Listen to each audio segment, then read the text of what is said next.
Ladies and gentlemen, welcome to your TWitWoW Request Live. And guys, here's the crazy thing. Last time I said that we were on like episode 51 or 52, but I went back to the beginning of TWitWoW Request Live and started actually numbering them from the beginning. And as it turns out, we were like 5 or 6 behind. So this is actually the 57th edition of TRL. How crazy is that, John? Dude, that is absolutely fucking nuts. Of course, when you're as amazing at what you do as we are, it's not surprising that we're so in demand. And speaking of being in demand, I just want to take this time right away to thank Chiefin for his Patreon donation to make this happen. He donated $28 for us to live react to WWF Fully Loaded 1999. And since you always ask me, Ashton, I just thought I'd take the reins, and I'd already run down the card. We got in the opening matchup, Edge, the Intercontinental Champion, defending the title against Jeff Jarrett with Debra as his valet. That should be interesting. I mean, Edge on the up and up. He was one of my favorite young stars in the Ruthless Aggression era. So to kind of see him as IC champion here, it's a pretty cool feeling. Yeah, I was even going to say, like, the name of this show is Fully Loaded, and this card is fully loaded because every single match on this card either has a title on the line or has some kind of wacky stipulation, or both. Absolutely. And speaking of both, that leads us to our next matchup, Michael Hayes and the Hardy Boys, because I do remember when Hayes used to manage the Hardy Boys, who are the champions again in this match. We'll be defending the WWF World Tag Team titles against the Acolytes, Bradshaw and Faarooq, in a 3-on-1 handicap no disqualification match. Oh, you know what? I actually copied it straight from Cage Match. They must have had it wrong because it's 3-on-2, obviously. Right. For the European Championship, we got Mideon from the Undertaker's Ministry of Darkness defending against. I think this is actually during the corporate ministry era, by the way. Okay, yeah, that makes sense. D'Lo Brown, honestly, dude, in the undercard, I always thought D'Lo was solid.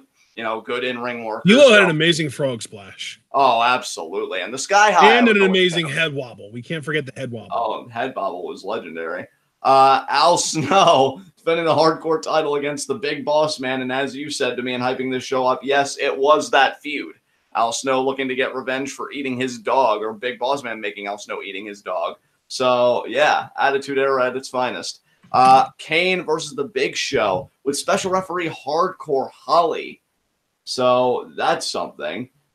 Ken Shamrock versus Steve Blackman in an Iron Circle match. No idea what the fuck that is. Curious to find out. Chyna and Mr. Ass versus Road Dogg and X-Pac. Winning team gets the rights to DX. And then our semi-main event, The Rock versus Triple H Falls Count Anywhere strap match. And if my recollection is correct, you said that this is a #1 contendership match for the WWF title. And that is our main event to determine the WWF champion. Stone Cold Steve Austin, the defending champion, against The Undertaker, who was heel, because, again, this was corporate ministry. So Vince McMahon's in his corner for the heavyweight title in a first blood, end of an era match. And who gets what if they lose, Ashton? Because if Austin loses, he can't challenge for the title, right? But if Undertaker loses, what happens? Excuse me.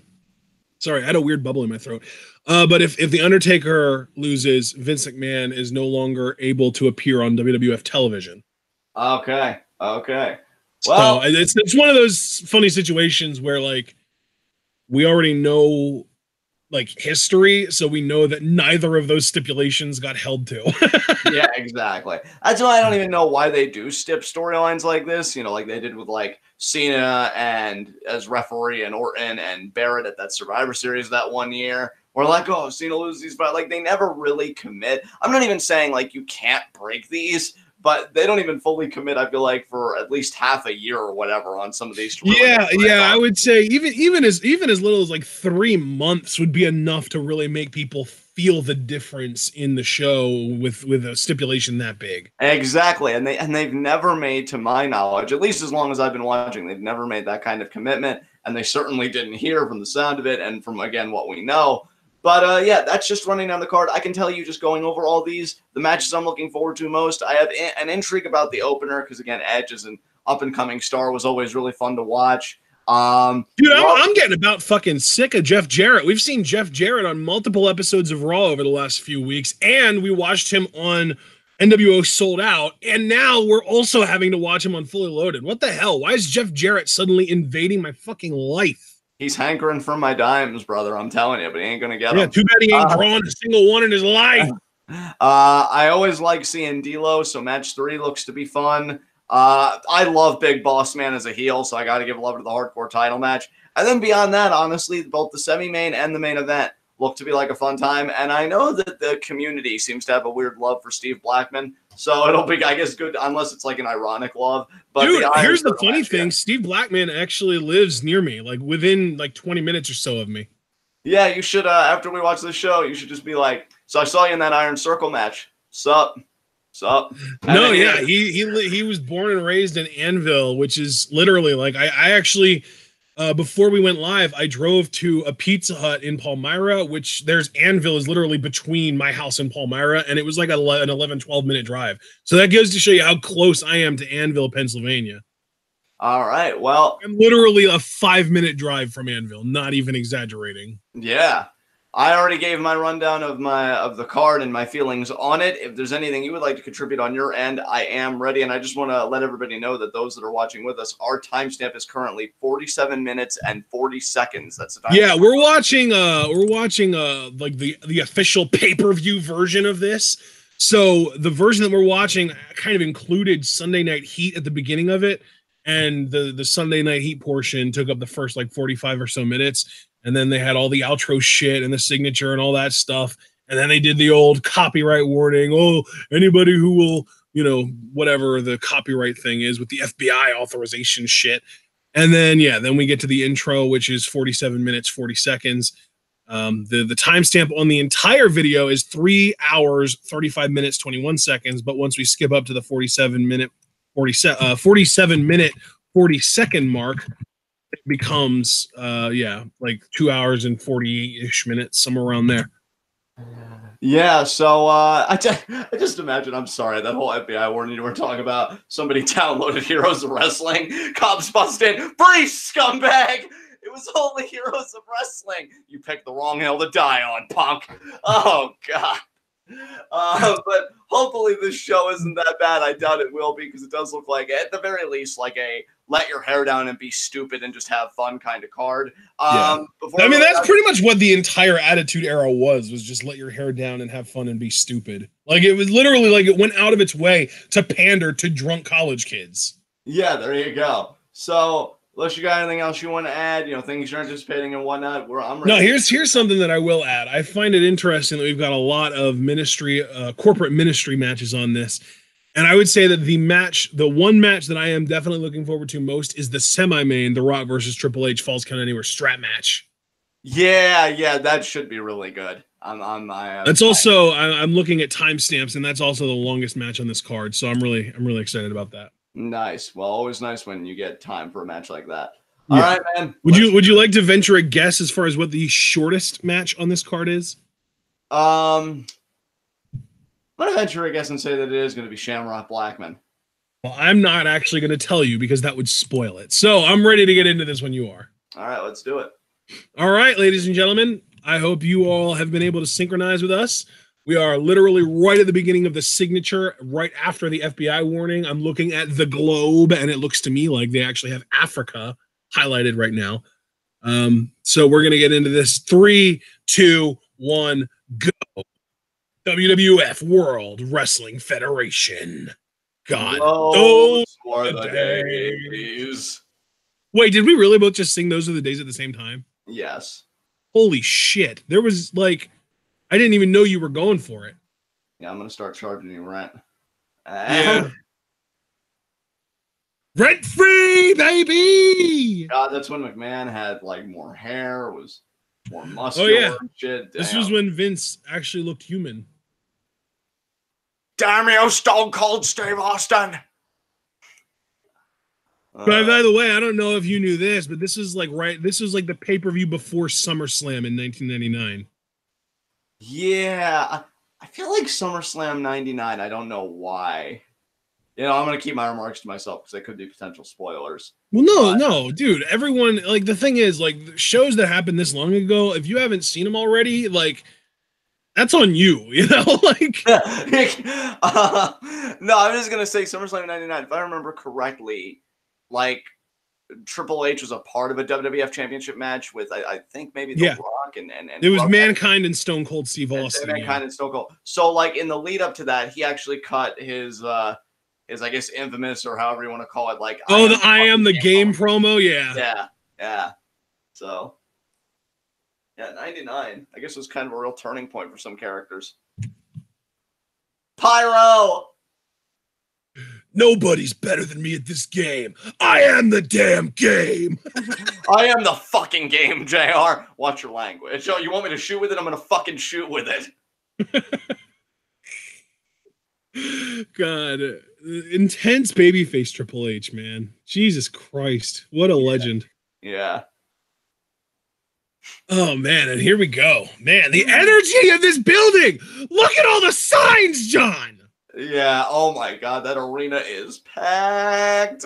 It's packed and enthusiastic. That's the difference. Like, today's arenas are usually at least close to packed, but none of them are this enthusiastic. Look at the sea of signs. I know, dude. Fucking beautiful. Horny 24/7. You would never see that in today's world. Oh, this is Austin on Heat. God, Stone Cold on a Sunday Night Heat. You're damn right I'm on Sunday Night Heat. I bring all the pain and I bring all the promotion. Damn it. And Undertaker just whooping that ass. And the Undertaker's punk ass took a cheap shot at me because he knows he can't beat the Rattlesnake one-on-one. And how Sergeant Slaughter like, whoa, take it easy, man. Shut up, Sarge. No, he busted him open, John. Well, that's a sign of things to come. It is a first blood match. Oh, yeah, that's a great point. He gave himself an easy target. God, what aggressive masculinity on display. I really back the right horse, and I know something about horses because I'm as virile as one, damn it. The Undertaker thinks he can control when I bleed, but I'm the only man that controls when I bleed. Yeah, I find that claim rather dubious, Steve. Oh, man. They're going to seal it up with that like liquid adhesive. God, what are you doing with your frosted tips interviewing me right now? Don't you see that I'm game planning, damn it? I may be on crutches, but I've never taken a disability check in my life because I pull myself up by my bootstraps because I'm Vincent Kennedy McMahon. Mick Altman. Yeah. It's gonna be a fun show. We're gonna make it a fun show. Yeah, absolutely. And hopefully it helps. Hopefully it helps along the process. I love the chief in chat. And Austin's busted open already. And you're a winner and new WWF champ. Oh, wait. This isn't a match? Damn it. The bell rings and new. That'd be the fastest match in history. Austin literally goes into it with blood coming down his head. Bell rings again, and new. Yes. I wouldn't be the worst first blood match finish I've ever seen. What is? I think it was a first blood match between Tyson Tomko and Samoa Joe, and Samoa Joe had Tomko in a clutch at one point, but there was like blood on his elbow, so they gave Tomko the win. And I'm like, God. wow. Oh, TNA, you're only in it for the lulz, be honest. Toronto Skydome last night. Edge and Debra. Oh my. I think I remember this from I mean, Edge was always quite the womanizer in his time. Yeah, I think I remember this from Edge's book. Like, I don't even think he was originally booked to win, or he was originally even booked to be in the match, but then like he took somebody's place and then he ended up beating Jarrett, and he said he went back to his hotel room. He placed the Intercontinental title on the nightstand and he just stared at it for hours because like he grew up idolizing the past Intercontinental champions and just loving the Intercontinental title. So to be the IC champion to him was really cool. But I wonder then, knowing that, because I forget if Edge's book detailed if he like dropped it to Jarrett soon after at this show or not. But we know that Edge would go on to have a history with the Intercontinental title. In 2004, he actually ended Randy Orton's record-breaking Intercontinental Championship reign at Vengeance. So just to show you. Do you know, I was even going to ask, do you know who the second, or no, how do I put this? Do you know who the longest reigning Intercontinental Champion of all time was before the Honky Tonk Man broke his record? Who's that? The recently deceased Pedro Morales. Rest in peace. Oh, indeed, indeed. And Jarrett. Jeff Jarrett's got a fucking "Don't Piss Me Off" shirt on. Oh my god, I hate him so much. What a Billy Badass. Well, don't get out in a bar fight with this guy, folks. You'll sure. The irony is that shirt probably sold well, especially among like college frat boys and hicks. Mostly hicks, though. I wonder. Oh, bloodbath! Where's Gangrel? Okay, this is from Raw last Monday. I like that they're at least showing these recaps so that we get some kind of contextual. Dude, I always loved bloodbaths every week. Yeah, the Brood. Edge's teeth look different.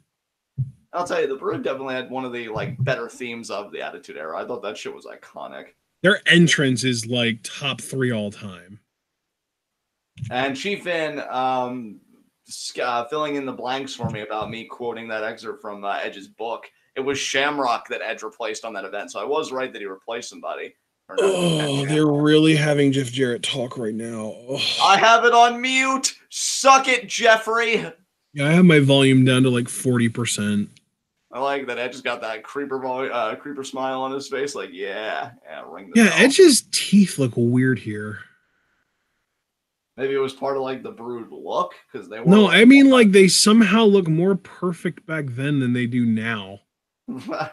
Well, I mean, he was like I've never really noticed Edge's teeth in the last decade and a half, and yet back in 1999 they stood out like crazy. I don't know, it's weird. I don't think it's a Brood gimmick either because it's not like he has vampire teeth in or anything. They just are like huge and glowing. I don't know, it's weird. Nice lock standing switch there by Edge. Really, Jarrett? Fuck you and your face. Asshole. Wow, the guy just did a takedown, bro. I know, but he's getting offense on a promising young star, so fuck him. Another headlock takeover there by Jarrett. Jeff Jarrett spent his entire career not putting young stars over. Yeah, the only way you're going to draw dimes, Jarrett, is if you go couch fishing. And Edge and Jarrett chest to chest there. And shoved there by, get that old timer out of the goddamn ring. Screw this. I'm going to start my own company and put the belt on myself. Edge's teeth are distractingly white. Irish whip. Oh, nice. Spinning heel kick. I wonder when the last time he did that was. Nice pin there by Edge. And 2 count. Kind of like a rolling cradle there. Right hand. Yeah. That was quite nice. Hip. Nope. Neck breaker. No backslide. 1, 2. Oh, it's fucking Hebner. Oh. You got this, Edge. Oh, nut. Oh. He faked him out. Clever. What a stupid bitch. Sunset flip. Only a 2 count, though, and you knew it before he even got it because fucking Hebner's body jumped. And Debra just looking on. Oh, and now Jarrett's trying to take the title and walk away. Jarrett's probably like, he wasn't even supposed to be in the match. I was prepared for Shamrock. I'm just taking this back because that match should have been null and void.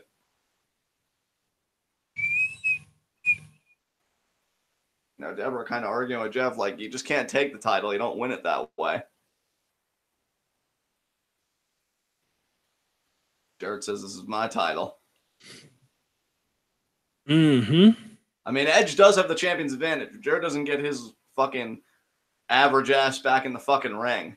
Edge is going to retain by count out here. You just insulted it. You just insulted every average person on the planet, John. Well, maybe they should feel insulted. Suck less. And Edge. They do suck less than Jeff Jarrett, significantly less. Debatable. No, seriously. Jeff Jarrett is so far below average, he doesn't even know what the 40th percentile looks like. God damn. You're just not giving any fucks today, are you? That was shoved Hebner there. Honestly, I never really thought about it before, but Jeff Jarrett might be like my third most hated wrestler of all time? He certainly sounds like it the way you're talking about him right now. That's not much of a leap. Yeah, I want to say, yeah, like third probably. Moolah's first, right? Okay, fourth. You're right. Fifth. Yeah, we'll go with fifth. Was I right about Moolah being one? So I was right about Moolah being one. I'm just wondering who two. Yeah, Moolah's pretty clearly one. See, but the thing is, like, no, I'm not even going to put Moolah at one because I never experienced Moolah. Like, I'm only talking about people that I've seen perform that I was like alive and an active wrestling fan during their careers, you know? Were you otherwise I could say like Hogan's up there too, and like fucking Carlos Colon and like real pieces of shit. But if I didn't experience their shit, they can't really be on my most hated list of wrestlers. They can be on my most hated list of people, but I mean, I'm not counting them as the wrestlers, you know? So is early 2000s Triple H on your list with all the burials? No. My top two are just Nia Jackson, Charlotte Flair. Oh, okay. That's what I mean. Like, I'm not taking the list seriously. It's more of like who I hate as wrestlers, not as people. I'll tell you, Edge has got to be hating Jeff Jarrett right now for the number he's doing on his leg. Is Jarrett badmouth and Hebner here? It's funny that Hebner and Jarrett would both. Jarrett would found TNA, but then Hebner would go to work there. And Christian's best friend and kayfabe brother Edge. Speaking of Christian beat Viscera on Sunday Night Heat before this.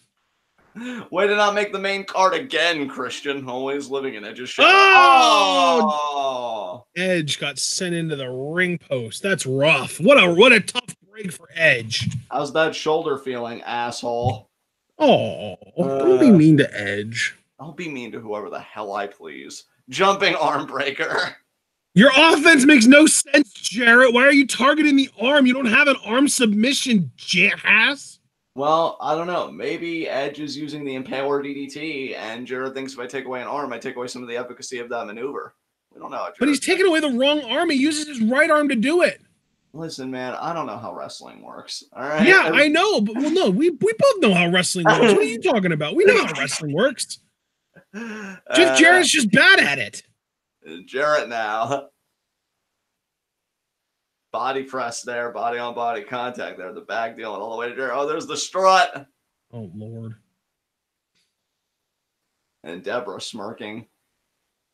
Oh, my God. No, I mean, don't get me wrong. I hate Jeff Jarrett, but Debra probably would have been better off staying with him.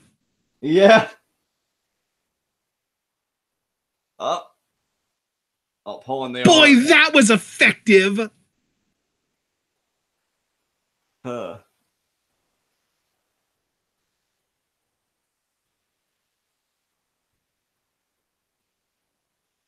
And now Edge still favoring that arm. Yeah, Jeff Jarrett slowed this match down to a fucking crawl, didn't he? Indeed, sleeper. Edge trying to stay in this thing.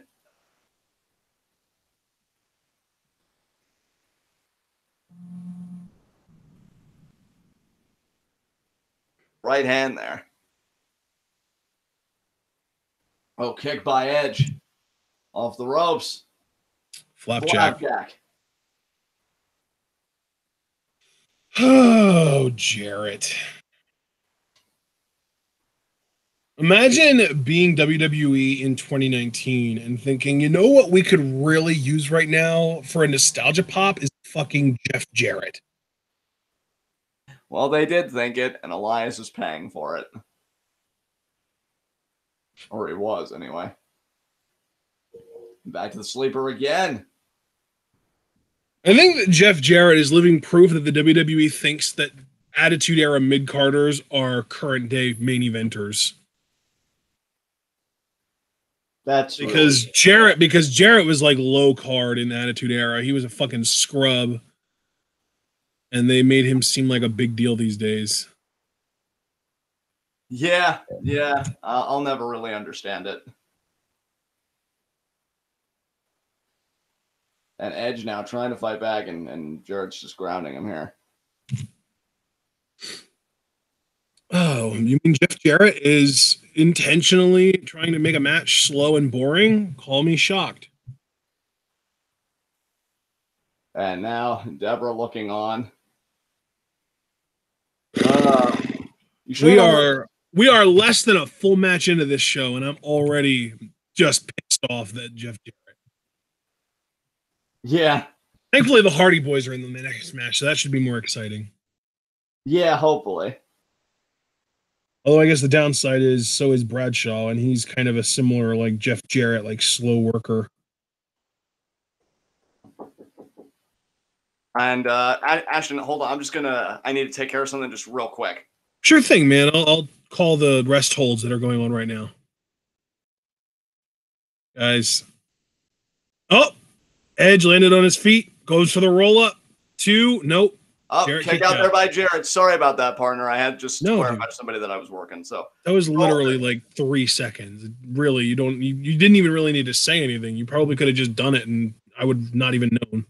At least I haven't inconvenienced this as much as Jarrett has, huh? With this fucking slope. Oh, and now I just face around the top turnbuckle, but I guess contact. Oh, head to nuts. Oh, slap these nuts, Jeff. I see what you did there. God, at least that didn't ruin your. You believe that the WWE thought they could get fucking slap nuts over? What the hell, man? Jeff Jarrett has superpowers. He makes companies believe in him for no reason whatsoever. Oh, man. It's happened 3 times in the last 2.5 decades, dude. WWF got behind him and pushed him to the moon. Well, not to the moon, but they pushed him and they shoved him down our throats way more than they ever should have. Then WCW and fucking Russo. Then TNA. I mean, yeah, sure, he was an owner, but he wasn't like completely in control of creative or what? I mean, in the early days he might have been, but I feel like there was probably a point where that was no longer the case. And it was still. And even now, WWE is doing stuff with him. What the hell? Why? How? Jeff Jarrett's a magic man. Indeed. He's a super villain. He's the guy that's like, hey, if you give me a bag of gold, I'll show you these really magical beans that I swear work. Yeah. Cradle 2. Oh, and then it turns out they're just fucking baked beans, and they make everyone fart all the time. I really would have just hoped that Edge would have gotten the win there, and that would have been it. But we can't be happy, Ashton. That's not our lot in life. And nice DDT from Edge, and yes. Guys, he used his damaged left arm to do it. Who would have ever imagined? How could he overcome such adversity? Edge letting out his scream there. The scream of the night. Spear. Spear. I thought he was going to go for a spear there. Sent over the top rope, though. If this was the Royal Rumble, Edge would have been eliminated. But thankfully it's... Oh, God! Is Edge about to get bloodbathed? Is the Brood about to turn on him? What? I don't know. There's Gangrel attacking Edge. But I don't what? What the hell? There wasn't. Okay.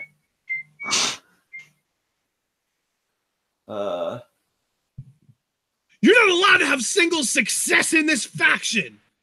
Yeah, that was for me. Oh, dude, Edge beat Gangrel. What? But Jarrett's coming, yeah. Really? You had all that time to attack from behind, and the thing you did is a shot to the back? Are you fucking serious? But then he got him back into the ring so he could actually beat him, obviously. Cross body. Oh, but yeah. Edge pin! 2! Ah! Got out there, and Edge wanted to retain the Intercontinental title. Sunset flip. Edge, though, lays it down. 2! Oh! Man, they were really invested in turning Edge into a star even this early. Yeah. Is Gangrel going to trip the foot? No. Powerbomb! Look at Edge go! 1, 2! Oh, you Hebner. Jarrett is not this fucking credible. Jesus Christ. Apparently he was back then. Devastating as that is. Oh, no, Edge is thinking spear! He got him! That's it. He got him! Oh, but the shoulder. This is where the shoulder's coming back into play. But it doesn't even matter because Debra's distracting the ref anyway, so the shoulder doesn't make a difference. Well, Debra, what are you doing? Spear her. Spear her unmetaphorically. It's good to know the WWF has been infuriating the entire time. Oh, Debra knocked down. Edge concerned because he's the. Oh, there's Gangrel. And there's Gangrel. Wow. The stroke, really? Oh my God. One, two, three. You know what, though? I will say they did a really, really good job of protecting Edge there and making him look like a really credible. Oh, yeah, it took everything. It's just like it literally took 3 people to beat him. I wish the spear would have been like a bit more, but you know, God forbid that happened. Oh, apparently Gangrel is angry at Edge because he saved a hoe, like one of the Godfather's hoes, a couple weeks prior to this. Oh. No, John. Oh.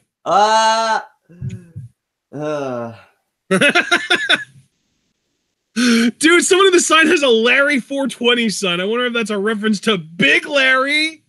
Oh, we can only hope, my man. We can only hope. Big Larry. Now, really? Jeff Jarrett's going to talk now? Really? Didn't he cut a promo before the match? Nobody cares about what you want, Jeffrey.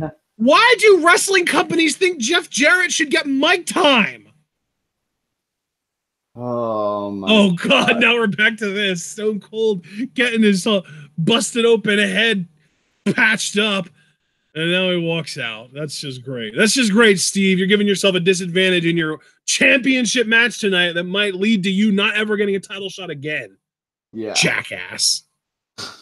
Yes, Steven. Do better. Oh, Austin's music just hit. He's coming down to kill Jeff. Yes, Steve. Yes. Oh, my God. God. Beat the shit out of him. Yeah. Stunner. Yeah. That's what I'm talking about. Yeah, get the hell out of my ring. I love it. Oh, God. Now he's going to pick up Debra, isn't he? This is going to be where that relationship begins. Yeah. He's going to check on Jeff and just be like, well, that was unimpressive. See, now I'm turning up my volume for this. I always love the Stone Cold promo. That was awesome.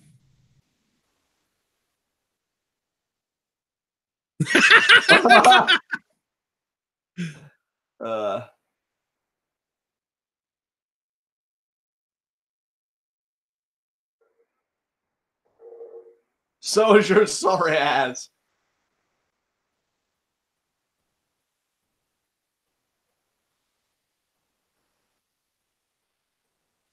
Cause Stone Cold said so.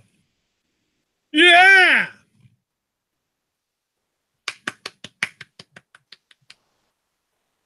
You toss up them birds, Steve. Yeah. God, say we will about Austin as a person, absolutely, but his promos were fucking god tier. He always spoke with such energy and fire. It's no wonder the crowds just gravitated to him. Oh, man.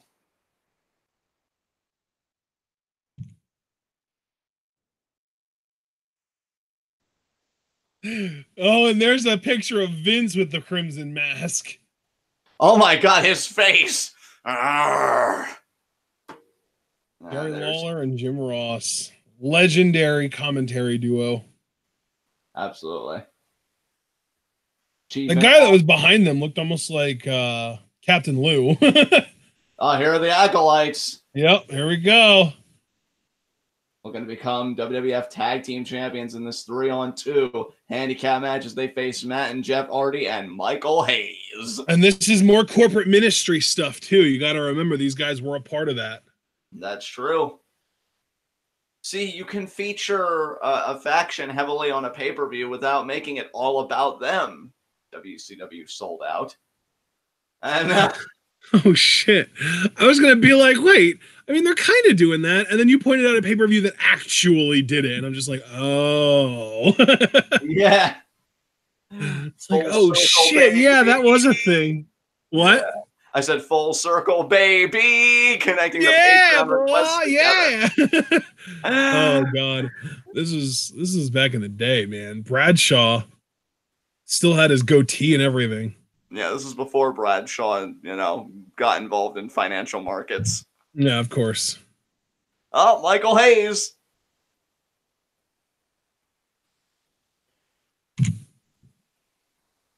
God, Michael Hayes is such garbage. Oh, Yeah.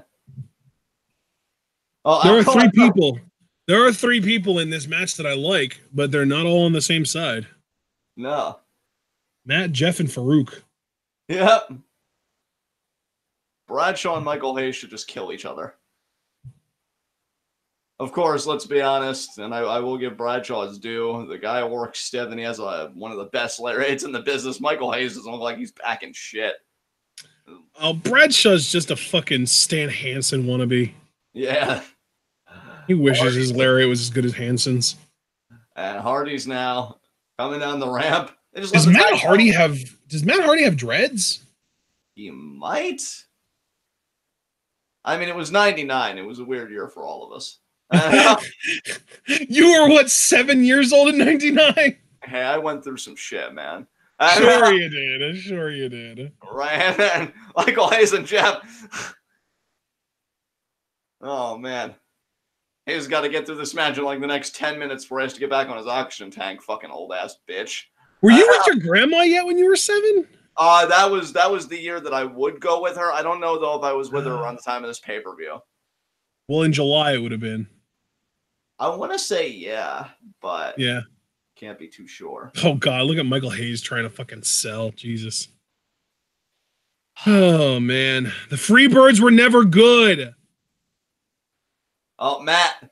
Into the steel steps. God. So, for old school Hardy fans that were before my time, did you prefer the Hardys when they were with Michael Hayes, or did you prefer them when they were with Terry? Because I know that both of those things were a thing. I mean, clearly the Michael Hayes thing was a thing. We're seeing it right now, and Michael Hayes getting the shit beat out of him. Oh, no, please. I preferred post-manager Hardys. Yeah, well, I get it, but I don't even think that we're post-manager for that long, because I don't think it was too long after that Lita entered the mix. But I guess she was less a manager and more just a part of the team.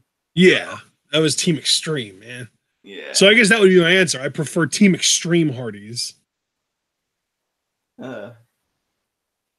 Wow, Paul M. Gregory. They were going to release a Hardy Boys t-shirt, and Hayes got legitimately upset that his name wasn't on it and complained to Vince. That's not surprising. That's so typical God. Hayes. The cringe. The attention's not all on me. I can't have that. You're not a boy. You're an old-ass man. Sit the fuck down. And now dive there to Bradshaw. Hardy men. No. Hardy dudes. But maybe he'll just be like he was in that promo. I should be on the t-shirt because of my leadership. Back moonsault. Oh, wow. Matt Hardy doing the high-flying stuff. That's interesting. I don't remember him really being much of a high flyer, but I'm clearly wrong about that. Yeah, he did like a few things here and there. He was nowhere near as crazy as Jeff, obviously, but he had like a few tricks in the bag, I guess. Yeah. I used to love playing as the Hardys in like the WrestleMania 2000 video game on N64.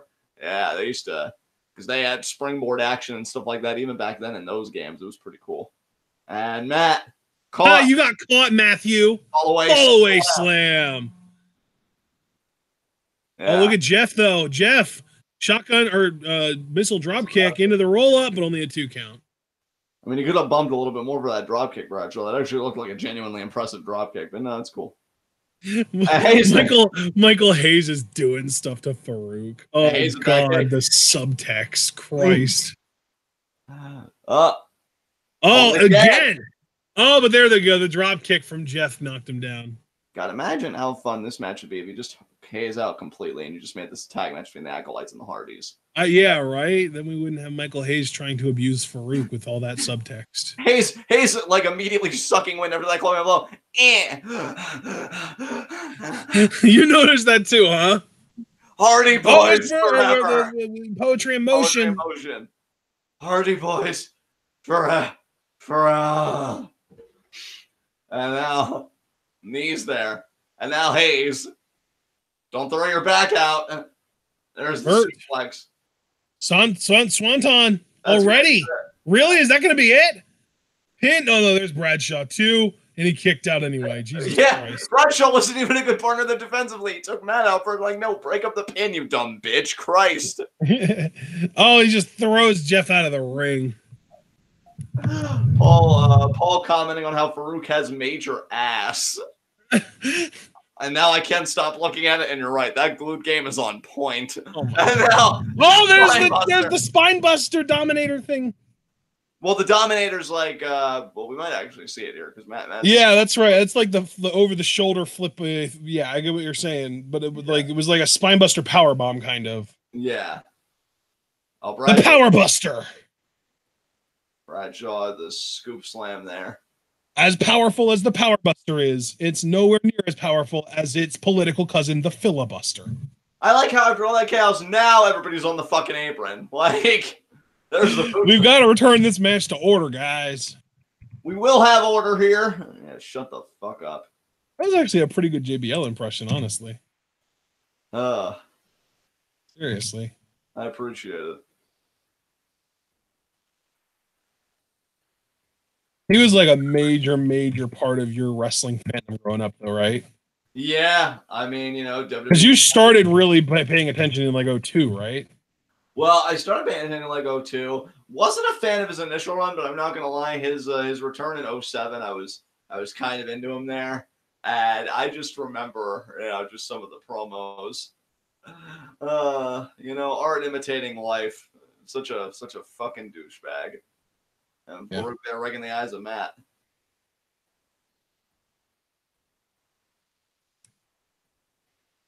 Oh, double team again here.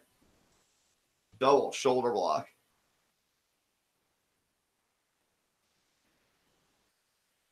Matt Hardy getting picked up there. Faarooq down. Matt there with the tag to Hayes. Clubby blows here. Forearm there by Faarooq. Faarooq asserting himself. Yeah. Excuse me, Bradshaw asserting himself. Faarooq isn't even in the match. I had a brain fart there. Boot there. Oh my God. I mean, this clearly shows that Bradshaw endorses abuse of the elderly. He just went ham on his ass. He's just like, no, please. Get on in here, Faarooq. Help me beat this old guy up. No, it's just a job, but it doesn't mean that I wanted to do the job. Stomp to the back. Matt and Jeff just looking at him like, this old fuck's going to be the end of us. You didn't want to do the job, really? And then Faarooq's just like, you're doing the job today, motherfucker. No! I'm Jeff now. That was legendary. Power slam there. That no sounded like one that I would have done as the ball went into the goal in Rocket League. Yeah, you're really good at those. Kick to the gut there. They're usually more like panicked, though. Like, no! That kind of thing. Oh my God. Oh. Well, we know the humble beginnings of Jeff's opioid crisis. Jesus. And now Hayes back in there. Wow. Too far, John. Too far. Oh, Matthew, my bursitis is starting to act up. I don't know how many more pin breaks I can commit to here. And Faarooq. Bursitis. Oh my God. Kick out there. Savagery.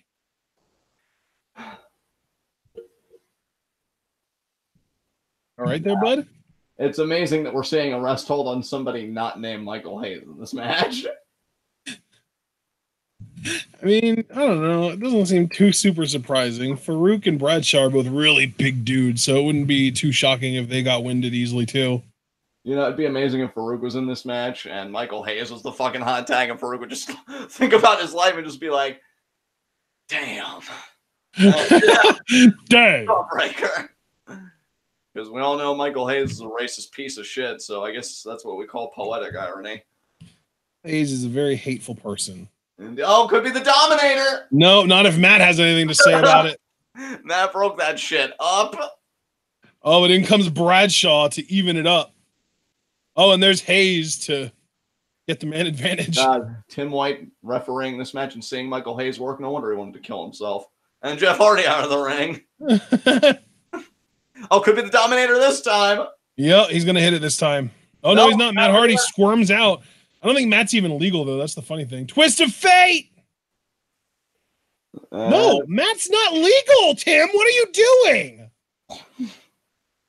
Matt literally just ran in for no reason. Clothesline from hell on Matt. No, Jeff Hardy and Faarooq are legal, okay? I think Matt's bleeding from the mouth. Well, that's what happens when you do things illegally. I think you're the only one that could get away with victim blaming. And now Matt. How is he the victim? He broke the rules. I mean, he is bleeding from the mouth, though. I mean, a rule's kind of an arbitrary thing. We're talking about somebody's legitimate. But what if the rules are defined are meant to protect you? You win this. Bradshaw's not legal either. Is this a tornado tag now? I mean, maybe it was just automatically tornado tag rules with the handicap step. Oh my God, he broke something over Bradshaw's head. I don't even know what that was. So wait, now Jeff's going for the pin. What the hell? Oh, and he kicked out. I was ready to call that to be the finish. So if they just literally all three of the last 3 pinfall attempts have involved at least one person who was not legally actually a part of the match, and they were all different. See, this match even from a booking. So, oh, well, yeah, Jeff's done. Oh my God. But this match even from a booking standpoint makes no sense because, you know, the Acolytes are with the Ministry, which is a heel faction, and yet if the Hardys are supposed to be the babyfaces, they have a man advantage in a match that disfavors the heels. Like, I don't understand anything right now. Oh, Hayes! Oh, God. And, oh no. Oh, I think it was Hayes Kane that was broken earlier. No. Double team powerbomb pin. 2, 3, done. Look at that! The man advantage actually worked against you because the old fuck ate the pin. That's what's gonna happen on Sunday when Leo Rush eats the pin. Now wear a fucking back brace and go die alone, you putrid pile of fuck. Acolytes are your new tag team champions. I gotta tell you, I'm a big fan of the putrid pile of fuck term. Yeah, I'm on my shit today. All right, you give me old fucks in the fucking ring. This is what fucking happens. I mean, everyone on this show is an old fuck now. True, but Hayes was back then. What kind of a fucking mark do you have to be old in 1999? It's 2019. Get with the fucking program or die. The way you said that. What kind of mark do you have to be old in 1999? I know that I'm not making any sense right now, but let's all be honest. What? You're making perfect sense consistently. I was even going to say, like, let's all be honest with ourselves. If you really came here to see me make sense, you're fucking lying to yourself, and I don't know why you would do that. Get help. And by the way, yeah, Hayes was 40 on this show. And now Austin. I just looked it up. He was born in March of 59. Oh, Jesus. Baby boomer fuck. He's like, I'm not going to do the job. D'Lo! Oh, yeah, here we go. Look at that head snap. Hell yeah. 9 long months, Ashton.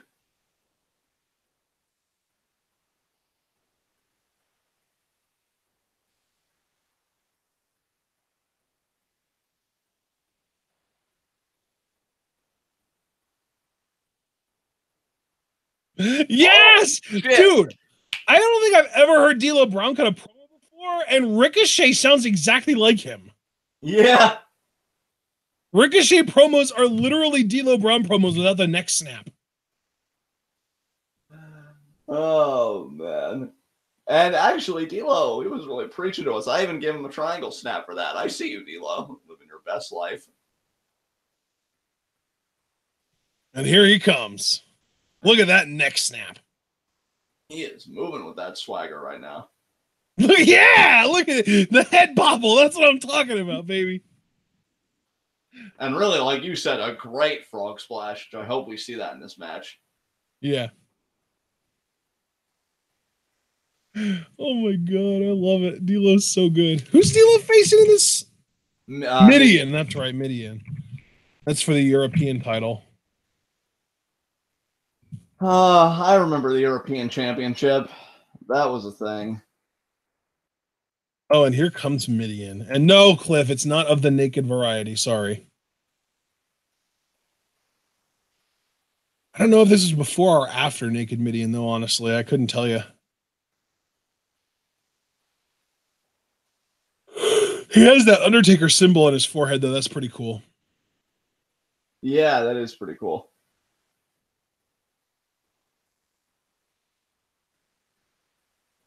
Worshipper. And it says, feed your mind on the back of his shirt. Yeah. Come on, D'Lo. Turn his ass to grass. Oh, shit. Yeah, that European title. I feel like D'Lo Brown was like the face of the European Championship, honestly. Yeah, he did have like him, Val Venus. Like I remember, like around this time period, they held the belt, I think, quite a few times, if I'm not mistaken. So I want to know who held the European title for the longest. Oh, obviously the British Bulldog. Obviously, okay. So it was British Bulldog, then William Regal, then Triple H, then D'Lo. Right. But D'Lo never held any like bigger titles than that. Like D'Lo like capped out at the European title, unfortunately.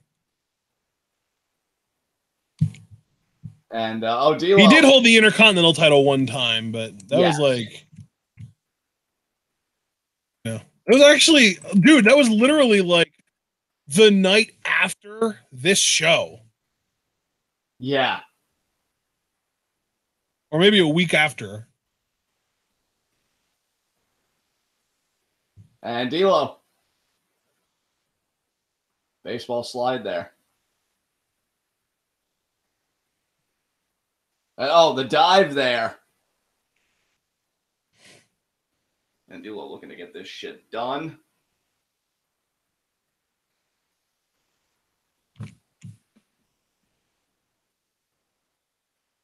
And yep. Oh, wow, slapped him. Slap the taste out of his mouth, John. Yeah. Oh, you're silly. I love it. Oh, wow. It's amazing to see how many people go one-on-one with the steel steps and win when it took John Cena so many years to do it. I know, right?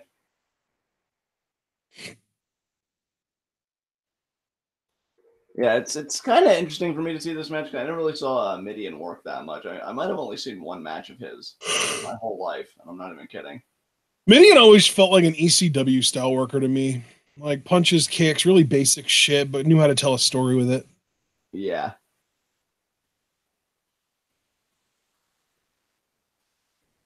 Yep, there's a punch. Come on, D'Lo, wake up, do stuff. Yeah, D'Lo, do better.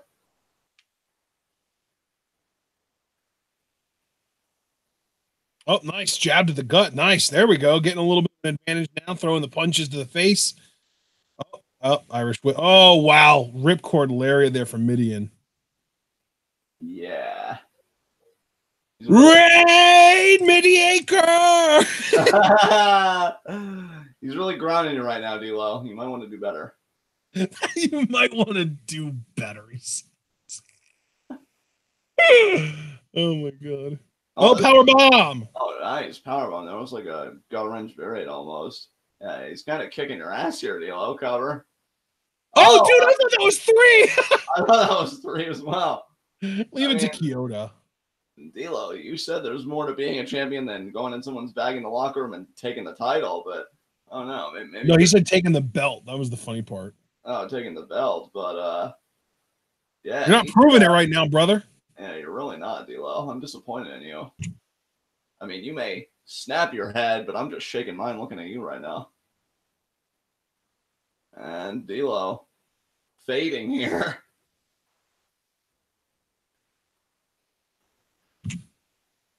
Oh my God, the rest holds in this show.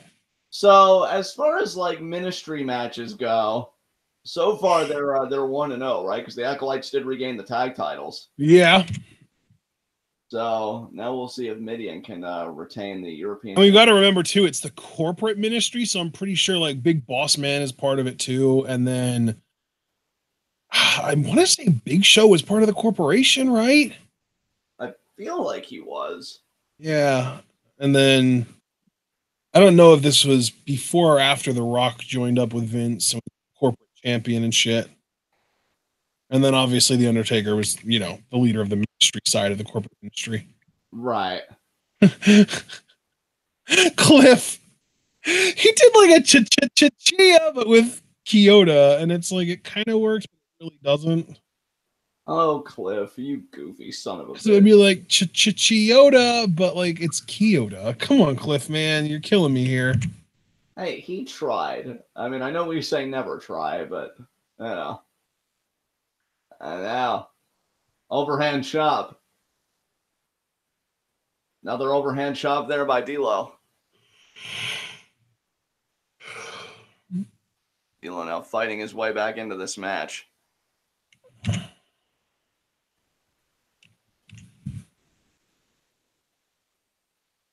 Come on, D'Lo, fight back, man. I wanted to see you do stuff in this match.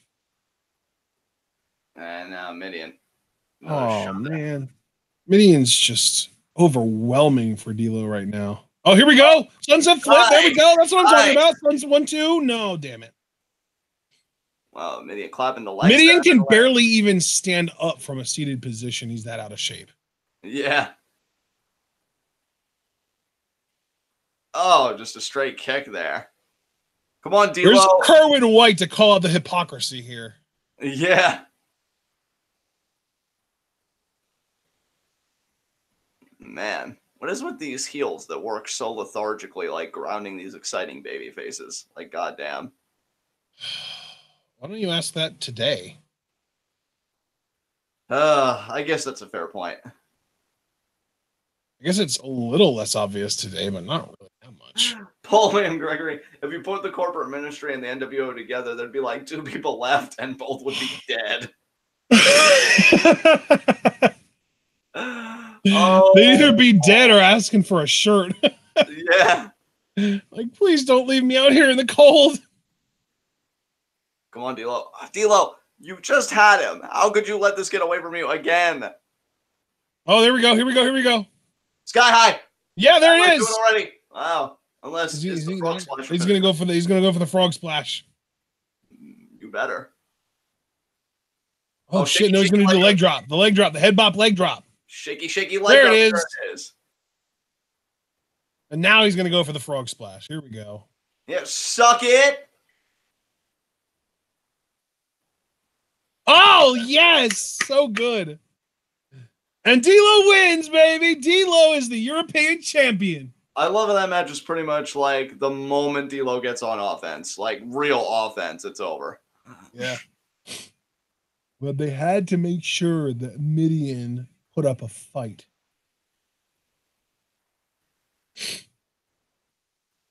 All right, D'Lo, new European champion, and Mideon might be wanting to look into his corporate ministry membership because it might have just expired after this loss. Oh, yeah, that's a good point. How could you lose the European Championship? It's the 6th most important championship, damn it!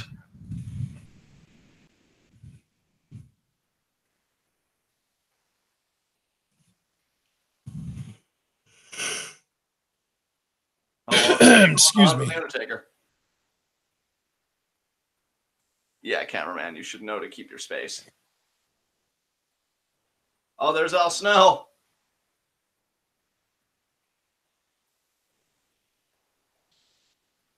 Oh, Naked Mideon happened a year after this, by the way. Okay.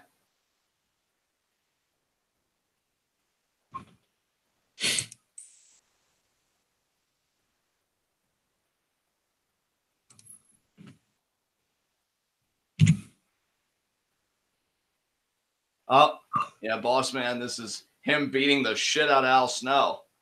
With the nightstick. Also known as a baton, but that's less intimidating.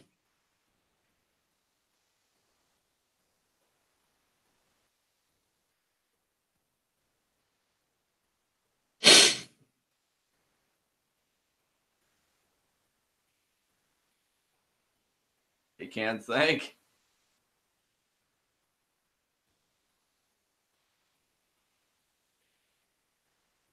Watching Michael Cole get horrified is the best.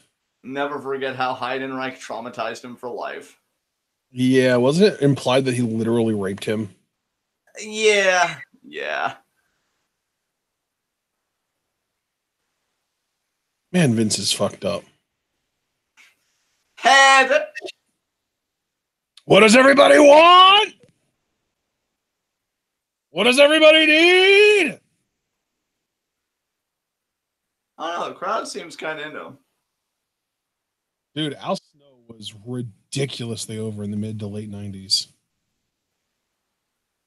Have you seen the video of him in ECW where he's like, how about you all give me a little head? And everyone threw like the cosmetic heads into the ring that I guess had been handed out before the.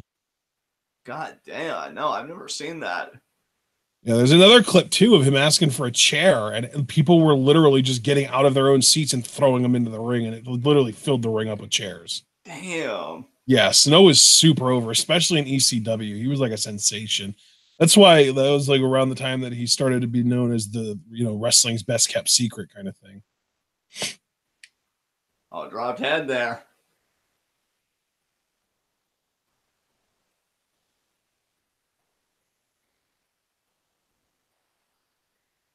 Oh, Bossman said, I'm going to put you out of your misery.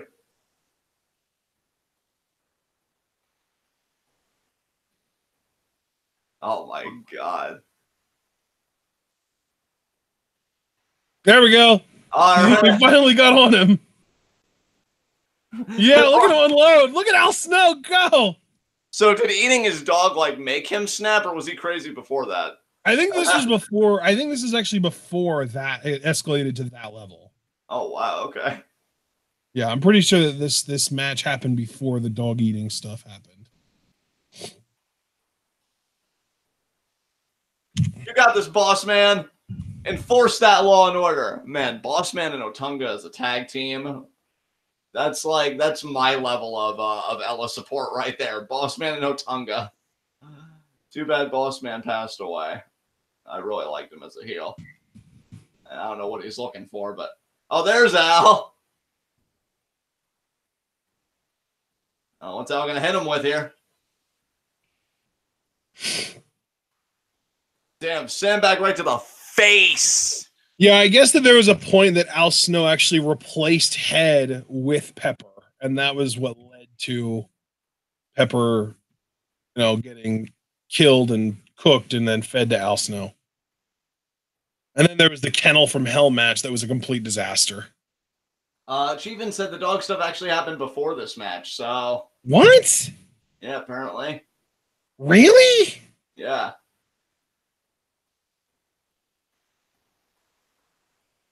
And Bossman, there's another right hand there.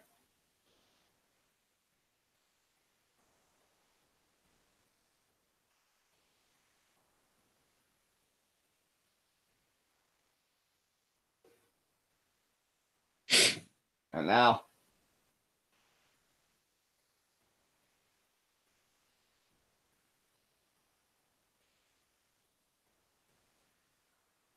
Oh. Bossman saying, you want me to hurt your sorry ass? And he's obliging. No, the Kennel from Hell match was in September, and this show was in July, so this definitely was not before. This just definitely is not after the Pepper stuff. Oh, cameraman got taken out in the action. Oh my God. Oh, jeez. Oh God! He just threw a box of what was that, like newspapers at Bossman? Yeah. Oh, I think that was. Was that a ball shot? What the hell, Bossman? Yeah. Christ. What an asshole!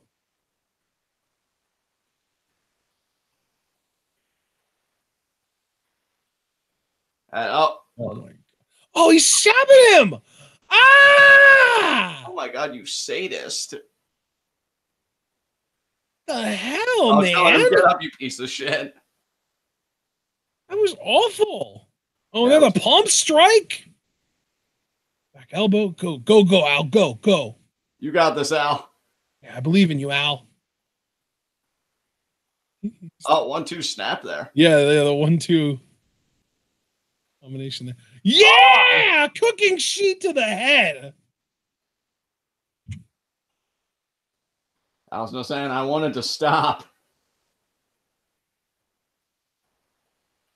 Oh, pour not coffee on Bossman.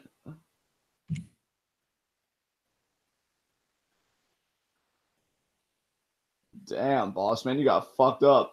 Oh, and now the trash can. Oh, he hit him in the head with that. God damn. Oh, he's going to suplex him onto the catering table. Oh, there it is. Oh, those cups and sugar packets. Oh, but Bossman, though, cranking the neck you saw right before. Fuck was that, boss man? You're supposed to be selling, not going on offense, asshole. Oh, oh, really? Dude, you just got suplexed through a table. Oh. Selling is for the weak. Oh, God. That's like a yard marker in the NFL. He didn't even hit him with the flat part. He stabbed it with the bottom of it. What the hell? Oh, it's 4th down now, Al. Oh, he kicked. The field goal is good, John. Yeah. Oh, my God. Oh, Al ripping in his vest there. Oh, now where else are they going? Jesus. I will say, though, I miss matches like this that really would go everywhere. I feel like a lot of matches of this type now are definitely more self-contained. Now, what are you doing, boss man? You can't even get it to function.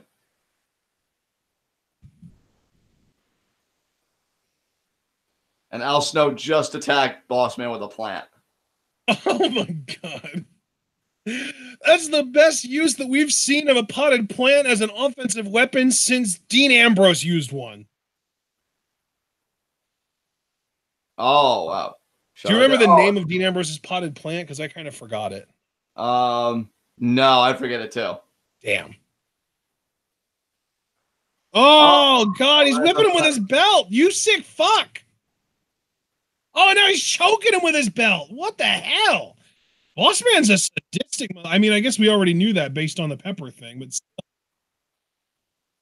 Oh, Mitch, I believe it was. Hypothesis. Mitch, yeah, that's what the potted plant's name was. Mitch, of course. Thank you, whoever said that. Who did say that? Hypothesis. Thank you. Yeah, I agree with you, Chief, and this match is really fun.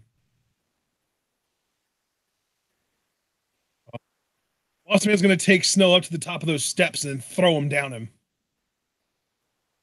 Oh, headbutt. That was a great headbutt from Snow. Snow's a great worker, man. Oh, and then he just pulls him out. Yes. What is going on with Snow's left foot? That was weird. He was like walking on the side. Oh, shit. What was that?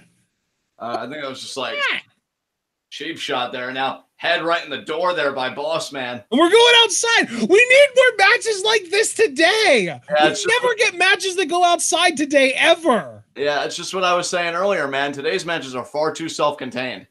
Yeah. It's like a bulldog on the fucking concrete. Yeah, under the bricks even. Oh, and it's Falls Count Anywhere, apparently. I didn't even realize that. Well, yeah, because the hardcore title's on the line, so. Oh, right. 24/7 rules, of course. Oh, God. Yeah, he raked him by the eyes. Oh, my God. Oh, God. Was that like a tire or like a I don't even know what the word is for it. Like a rim? A rim, thank you, yeah. I think that is what it is, too. Traffic now he's going to use the traffic cone. Over the head! Oh, really, boss man? You're no-selling a traffic cone to the head? Knee to the face. Jesus Christ! And you wonder why they had to put those disclaimers at the beginning of the product with these no-selling motherfuckers. Oh, my God. Hey, if it didn't hurt Bossman, it won't hurt me either, Concussion City. Al Snow smiling about it. Bossman just got a brick. He just hit Al Snow in the face with a brick. In the face. 1, 2. Wow, he kicked out of it. Are you kidding me? Jesus Christ. And we used to not like Ring of Honor because they had people kicking out of like top rope turnbuckle brainbusters. Shit, this was way worse than that. Yeah. And now Al Snow's back on his feet. He just got another traffic cone chucked at him. Well, I'm not too worried about them fighting out in the street because if Snow gets hit by a car. Oh, no, yeah. He did. Bossman tried to throw Snow in front of the car, but the car stopped in time to not hit him. I mean, if Snow got hit by a car, it would only be a 2 count, so. Oh, absolutely. Maybe even a 1 count at that point. I don't know. Oh, Head meet street sign. Oh, my God. And not literal head, but Al Snow's head. Yeah, that street sign got some head up for damn sure. I know. Oh, another street sign. Private property, no trespassing. And Al Snow's smiling. What is happening right now? Oh, now he's got a bottle. Oh. Did he just break a bottle over his head? I believe he did. What the hell? He's still. What the fuck is going on right now? This is like quintessential Attitude Era right here. Right, though? You can't pin him while he's hooked up to that, dude. What are you doing? You're screwing yourself over. Maybe he just wants to torture him. Are you going to try and pin him vertically? Oh, he's got his baton. Oh, all right. Jesus Christ, this match. Honestly, dude, if we would have been watching during this time, this match probably would have been a match of the year contender for us. Not even joking. Yeah. That's it. They counted that as the pin. Wow, okay. Jesus Christ. What the fuck was that? That was ridiculous. Now Bossman's going to race back to the arena to claim his prize.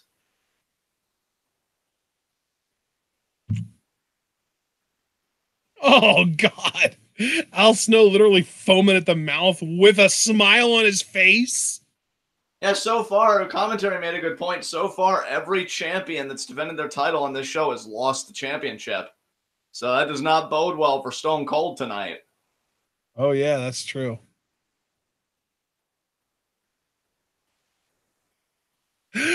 Oh, my God. Yeah, Paul made a great point, too. The Bossman has some hellish good cardio. Like, he just had that entire match where they were outside and he was taking fucking traffic cones to the head and no selling them. And then after winning, he had the energy to literally jog his way back to the ring. And Kane versus the Big Show, back when Big Show could really move and work with Hardcore Holly as the special guest referee. Man, Spark Plug is the most out of place thing in this fucking match. Yep.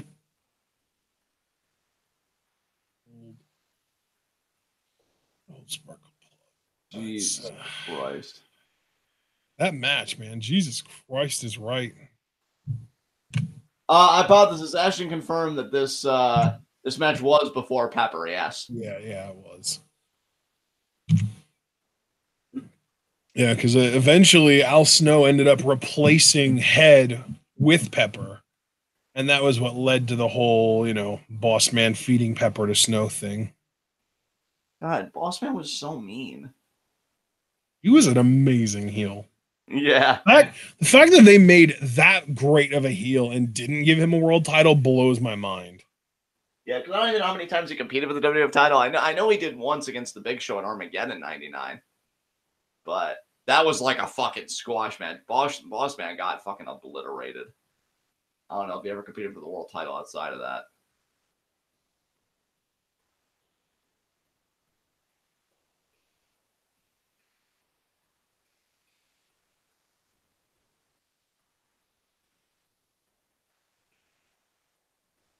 I'm the Big Shot.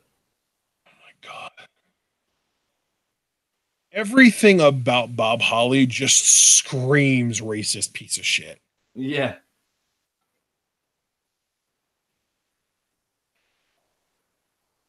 I am Law and Order.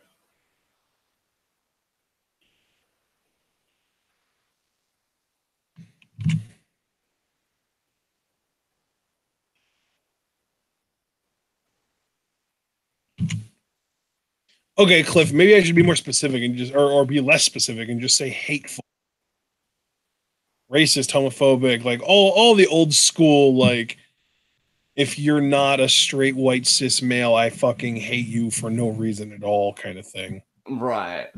I love too that Hardcore Holly, at least the character, was the type of guy that just had to prove himself to everybody. It was like, oh, don't you roll your eyes at me, Kevin Kelly. I'll beat the crap out of you too. It's like, brother, you don't. I mean, don't get me wrong. He was one hell of a worker, but then, like, I don't know anything about his personal life other than that he was kind of an asshole to people, and which like CM Punk was too. So like whatever, but right. He just, the way he looks and acts and carries himself just makes me think he's a hateful piece of shit.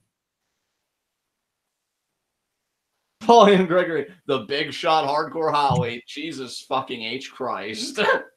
Oh man.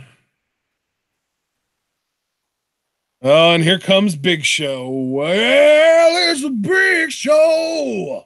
God, back when Big Show was a legitimate attraction and a fucking. Hey, it's a big bad show tonight.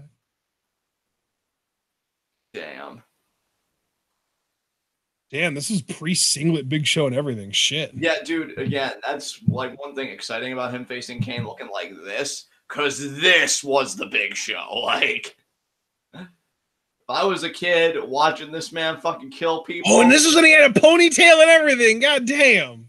Yeah, if I was a kid watching this man fucking kill people, Big Show probably would have been my first image of what a badass fucking looks like. I mean, maybe Stone Cold, but like if I was watching this show and I saw a guy looking like that walk down and move the way that he did back then, I ain't fucking with the Big Show. Apparently, too, it's funny that we're watching this show because he's celebrating 20 years in WWE today. So, happy 20th anniversary show. When would you say Big Show like lost his mobility? Like 01? Yeah, I guess that was the start, and then it didn't get really bad until like a few years after that. Because even like 01, 02, I still think he was capable of putting on good matches, like those early 2000 years. But then I think you started to get like mid 2000s before we got to the like the tens that or the teens that it was just like, ooh, you know, it's starting to look just a little bit rougher. But yeah.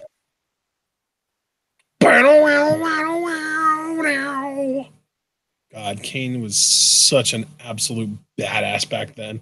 This match would have been really fun at the time. And now like we just have these images of Big Show and Kane of them randomly throwing guys over the top rope in the 2014 Royal Rumble like it was nothing, or 2015 or whatever year it was. Yeah, dude. I mean, and it's like completely tainted our view of them, but they were such badasses back in the day, man. You know, I was a full-blown fucking Kane mark and like. Yeah, you wanted him to win the world title in like 02, right? Yeah. Oh my god, dude. When he came back with kind of like the half mask that left his mouth open so he could cut promos, he was such a great fucking babyface and genuinely over with the crowd. But fucking Triple H, man, wouldn't give up that belt for shit. Fucking Triple H. You better be fucking atoning with NXT, motherfucker. We haven't forgot. Yeah, like all the goodwill he's accumulated with NXT. It's not even actual goodwill. It's fucking back pay. Yeah. Like you owe us this after the early 2000s bullshit that you pulled. So are we square? I don't know. Yet. Not yet, Hunter. Not yet. I'm still feeling pretty salty about Booker T, Hunter. What do you got? Ugh. How many people would you say were victims of the Triple H reign of terror? Oh, God. Kane. Booker T, Kane, RVD, who else? I'd say Steiner's push initially. Steiner, yeah, Steiner for sure. But I wonder, though, honestly. Goldberg? Yeah. Goldberg, yeah, definitely. Because they made him look like just another guy with the way he fucking lost at SummerSlam in the Chamber. God, who? I mean, London and Kendrick, when they did that save with Triple H and they pedigreed him for no reason, that didn't do him any fucking favors. I would say it was those main five, though. It was Booker T. Oh my God! Look at. Are you kidding me? Oh my God! Holy shit! He just straight up threw him on his back. And Kane's a 300+ pounder, and Big Show lifted him up over his head and threw him over the top rope. Like he was imagine being the WWF and having 99 Big Show and not having him win the Royal Rumble. Holy shit. I know, all because of that fucking controversy with The Rock that year. Like, This is the Big Show that when he says, of course I'm going to win the Royal Rumble, I'm a giant. I believe him. Right? That's the like if you could literally take a 300 and something pound man and lift him up over your head and throw him over the top rope, how am I going to believe that you can't eliminate anyone you want at the drop of a dime? Oh my God, seeing it again. Right? That was such a ridiculous display of strength, and it distracted me from making my point, which is that there were 5 main guys that were really like screwed over by the Triple H Reign of Terror. And it was Kane, Booker T, RVD, Goldberg, and Scott Steiner. All 5 of those guys got completely fucked by the Triple H Reign of Terror. Yeah. Jesus Christ. I gotta tell you, man, that's why I feel bad for guys like Big Show that linger around a little too long, or at least too. Like I can put that on them, but that makes it seem like it's a self thing. It makes me really feel bad for them that WWE didn't really treat them more like pulling them back and being like, okay, we're gonna treat you more as an attraction. Because around this time period and a few years prior, when it was the giant WCW and stuff, Big Show could legitimately move. And like to me, I still feel like that Big Show was probably one of the best attractions wrestling produced. Because I mean, yeah, Khali was a behemoth, but he couldn't move for shit. Lesnar was an attraction in a totally different way because he was just a freak fucking athlete. But Big Show had the presence and the athleticism. Like, god damn. You see a guy that size, and you see the stuff that he can do. Like, that's the quintessential vision of wrestling that a lot of people have when they say, like, larger-than-life people in fucking spandex. It's the fucking Big Show. Like, and dude, I love this match, too, because the story that they're telling is that, like, Big Show is such a dominant force that even someone as dominant as Kane has to fight from underneath against him. Exactly. Another hard Irish whip here. Oh my God. Man, I gotta tell you, as wacky as this show has been and as fucking miserable as sitting through a Jeff Jarrett match was, I have really enjoyed this show. Yeah, man. I think it really picked up for me personally with the hardcore title match, and this match is carrying that momentum. Yeah.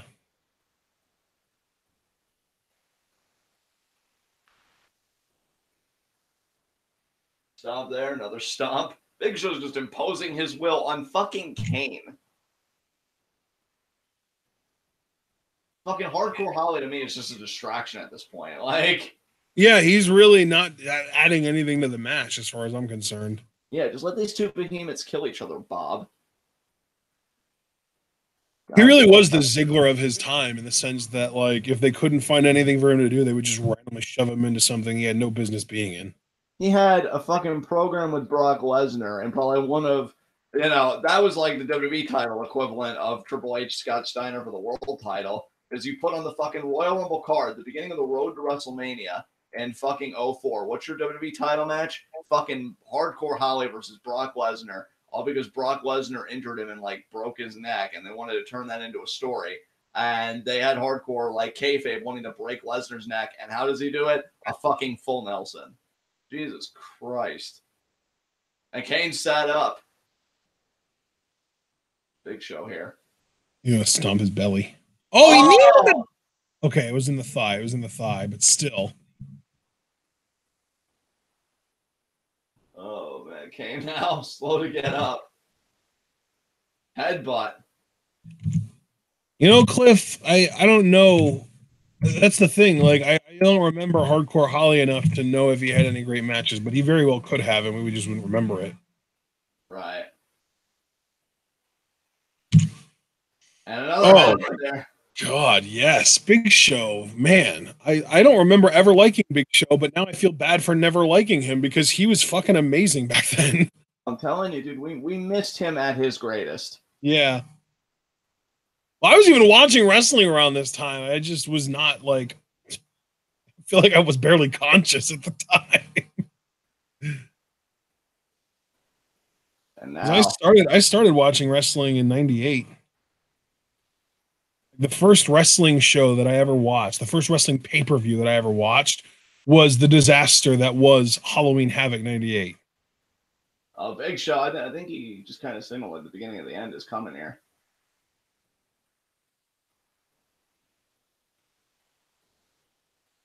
Oh, power slam from Big Show. And 2 count.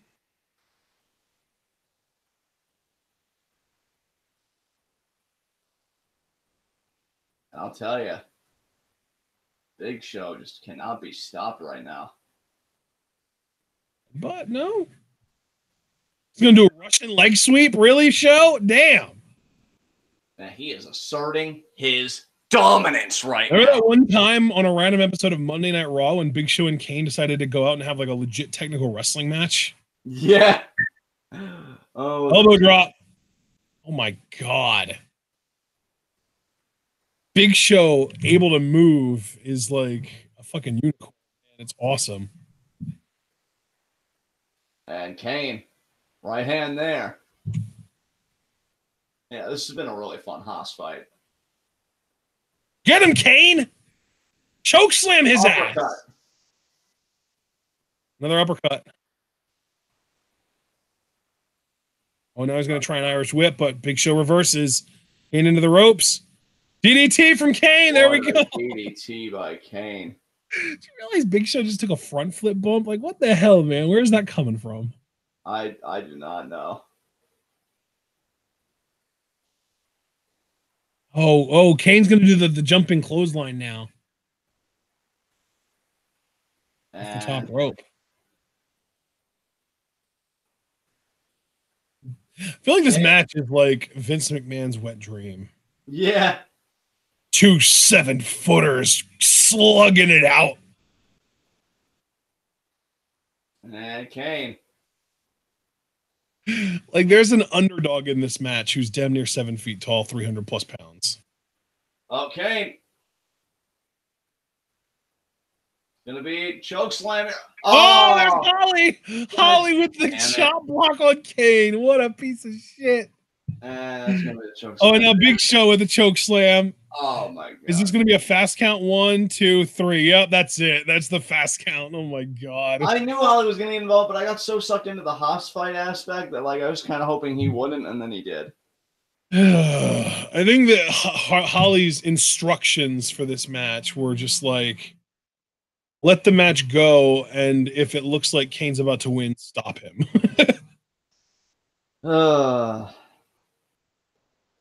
Still a fun match, though. Oh, was this when Taker and Big Show started teaming up, and it was that? Oh, yeah, I remember that tag team. Yeah, they were tag champions for a period of time. Well, now, I mean, Taker's outed himself. Austin knows where to find him if he wants to come out. Yeah, that's a great point. Oh my God, I didn't even think about that. I wonder if he will. I kind of don't think he will. I think X-Pac will come out first and then maybe Austin. X-Pac's already out, dude. Is he? X-Pac already got owned by Undertaker. He got powerbombed, I think. Oh, wow. My mistake. I must have tabbed out. I genuinely missed that. I apologize. Yeah. Wow, that was quick. Yeah. Oh, the Unholy Alliance. That's what they're called. The Unholy Alliance. That's right. Big Show and Taker, man. I almost have a hard time even thinking of the Big Show as a heel at this point, just because of how entertaining he was. Yeah. And yeah, we know Kane and X-Pac were a really good tag team.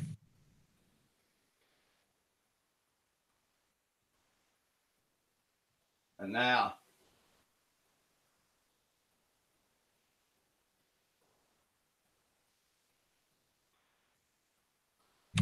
I'll tell you what's going on. Kane and X-Pac would actually be the next team to win the tag title. They were the team that ended up beating the Acolytes for them.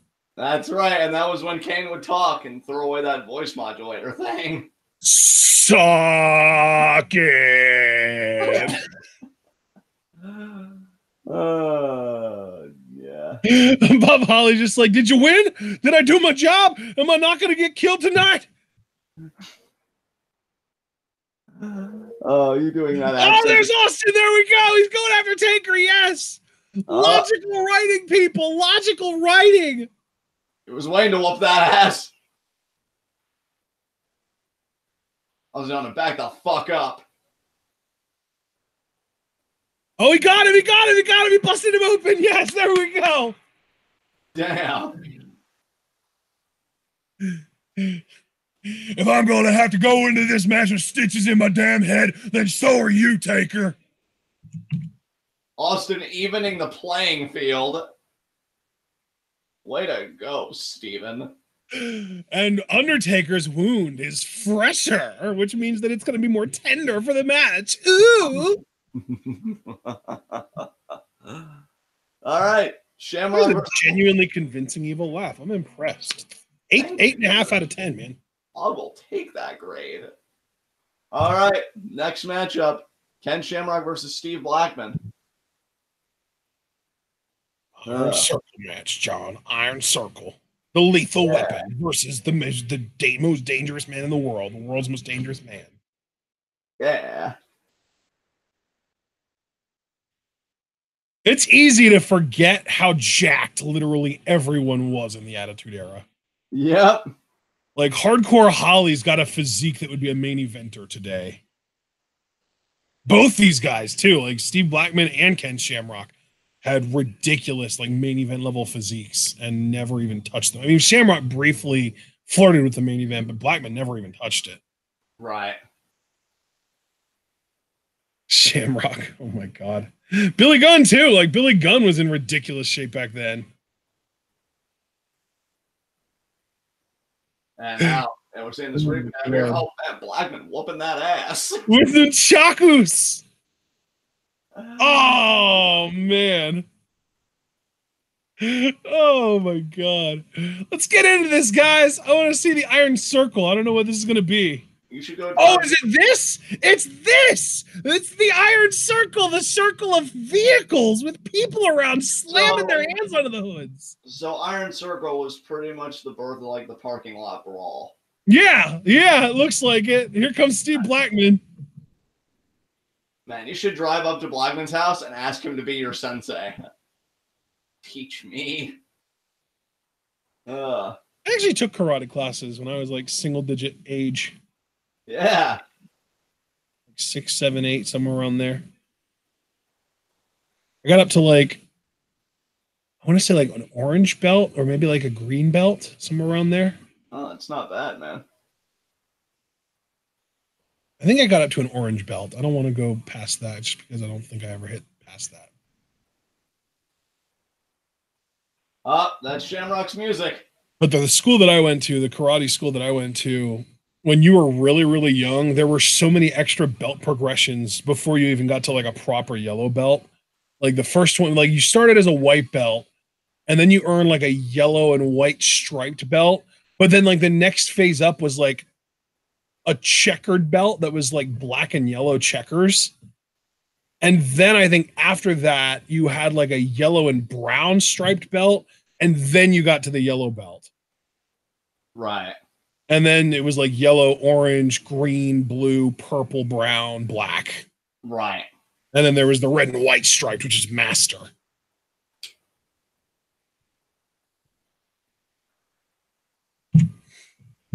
Blackman and Shamrock here. Here we go. The Iron Circle. This is actually kind of badass. This is another concept that I would love to see them try again in today's wrestling. Yeah. Oh my God, look at him go. Get him, Blackman. Yeah, go after him. I mean, it's called an Iron Circle, but they've already kind of ruptured the circle. Oh, now they're back in it. Okay, now they're back in it. We're good. Oh my God. Dude, Blackman is going ham. Indeed, oh, that's Shamrock. That was Shamrock. I thought it was Blackman on the attack there. Now Blackman is on the attack, though. Oh, he went for a kick and he broke through the freaking window with his foot, but missed. Oh my God. This match is really fun already. Shot there by Shamrock in the face. It's really fun already. Spy buster. The car's alarm is going off. Oh my God. Me there. I'm trying to see if I can identify all the people in the background because I already saw Val Venus. Kick there. See, now, if you were going to bring anyone back from the Attitude Era, it's not fucking Jeff Jarrett. Bring back Val Venus or the Godfather. Someone that was actually over. Oh, my God. Dude, he just super kicked him off the ground. Yeah. Steve Blackman's super kick is so powerful, it literally lifts you off your feet. and sends you backward. Oh, and now he has a chain. Oh, I'm really glad Shamrock got out of the way of that because that would have been really bad. Oh, man. Nice kick there from Shamrock. Oh, now Shamrock's sending Blackman into another vehicle. Oh, my God. This is great. Damn. Oh, man. Oh, Jesus.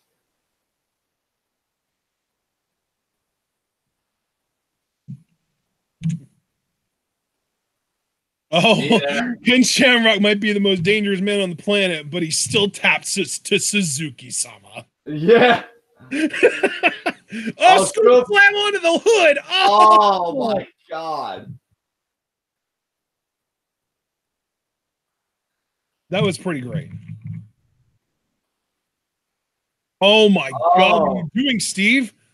Oh, he got a crowbar. Oh, shit. Oh, Shamrock moved. Shamrock moved. Shamrock's done a really good job of not getting hit by any haymakers. So many car alarms are going off right now. Oh, Shamrock, I think, punched through the window. Blackman kicked through a window earlier. I don't know if you noticed that. Yeah, I did. This match is going full ham here. I love it. Trash can, baby. Trash can. Cracking with it. There, in the head. I got so used to with today's wrestling, everyone just hitting the back, and I'm like cringing and wincing every time someone gets hit in the head with something. Right. Oh, there's gonna be a punch right to the head. Oh, that's gonna be it. Pin him, Ken. Yeah, that is gonna be it. He's going for the kill. Dude, you have a chain wrapped around your fist. That's not okay. He's bleeding, right? I mean, he has to be bleeding after that. Yeah. I mean, he's probably juicing right now. He's bleeding. Nope, not bleeding. Not at all. Wow, that's not even a scrape. Steve Blackman doesn't have time to bleed. Yeah. Choked him out. That's it.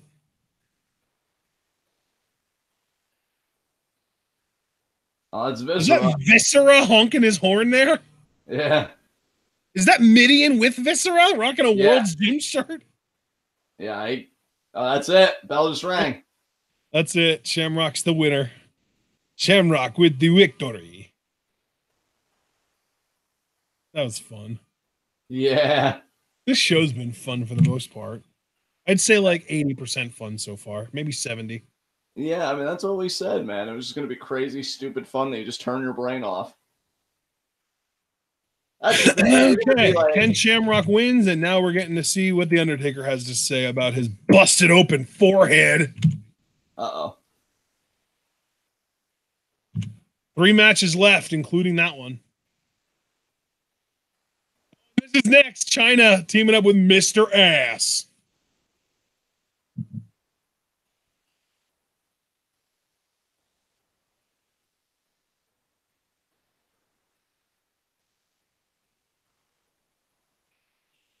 It's eat or beat eaten. He really was his generation's Ziggler. Yeah. Like every promo has to be a long, drawn-out monologue. That's like how Ziggler is too. He oversold everything. That's Ziggler. He had the long, blonde, bleached hair. That's Ziggler. Like Billy Gunn might as well be Dolph Ziggler's father. Like I know he has an actual son now, but still, he might as well be Dolph's dad. Yeah. Way to screw over Road Dogg, X-Pac. Well, if I remember correctly, I believe his son's name is Austin, so Austin Gunn. And there's Billy Gunn and Chyna. Yeah. Winning team gets the rights to DX. I was actually right. It's Austin Gunn. Holy shit. Look at me remembering stuff. Oh my God. This is a rare occasion. I know. We need to celebrate, John. I am so proud of you right now. You're killing it, dude. I'm proud of my face. No? Okay. No, I mean, yeah, you absolutely should be. No, that wasn't like a negative silence. I'm just taking everything in. I never know with you because a lot of the time your silences are just wanting a moment to pass. Yeah. Oh, man. Are they like meant to be a couple right now? Because Billy Gunn's getting awfully up in there. I don't think Wait, so. I think it's just more. Is Billy Gunn really wearing a fucking see-through trunk with a thong underneath? Really? I guess so. That was another thing with that Attitude Era. Some of the attires were just questionable. They were risque, John.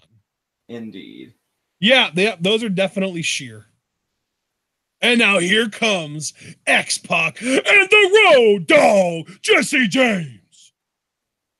How you feeling, X-Pac? I see you're kind of a few paces behind Road Dogg there. He's all right. He's all right. I mean, he's already gotten beat up once tonight, but I'm sure he'll be just fine. God, I really never cared for like how they interchanged between the Titantron and real time. Like, welcome to the Dog House. It's a bit disorienting. And yeah, no, it totally is. Even worse when you can see like highlights of the people entering the ring in their Titantron, so it's like you can't tell what's real and what's live and what's fake and shit. Exactly. It's always annoyed me for sure. Don't worry, bud. It's not just you. It's probably something that everyone feels. But I feel bad for anybody with like, I feel like anybody with like epilepsy and stuff. This is like a health hazard because it's just all going so fast. Like shit. Yeah, probably. God damn. Although I will say my mom has had epilepsy since like around the time I was born, and she and I used to watch wrestling all the time, and I don't remember her ever having any problems with DX's entrance. But I also didn't really pay attention to her during DX's entrance, so she might have like covered her eyes or looked away or something, and I wouldn't know it. Right. Doggy style. Yeah, Paul and Gregory, Chyna, no selling Billy Gunn like every woman he's ever met. Shit, Paul. God damn. I kind of noticed that too, Paul. Billy Gunn was just like, oh yeah, I'm going to get all up in there. And Chyna was just like, listen, man, we're just friends.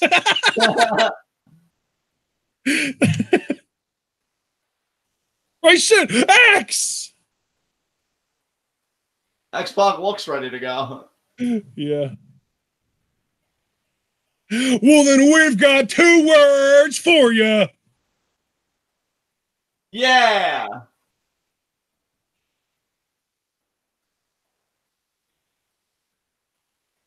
God, Road Dogg's hair is a fucking tragedy. Yeah, it is.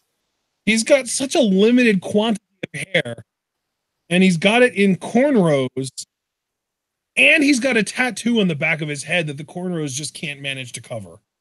I don't really know much about the story leading up to this match, but I'm willing to bet that maybe Billy Gunn and Chyna did do a lot of the work for DX, and Road Dogg was like, all right, guys, let's be real. We both climb the same mountain. I think we both have a right to DX. Oh, great reference.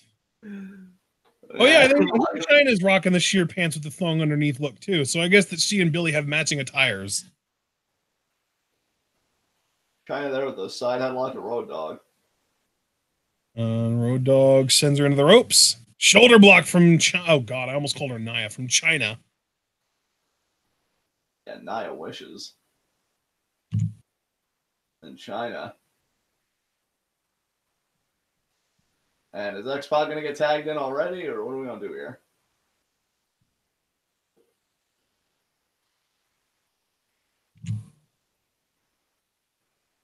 There's the walk up. So back into the side headlock. Come on, Road Dogg. You want those rights to DX, you're going to have to punch her in the face. In the face! I like how you got closer to the mic and everything for that, too. That was amazing.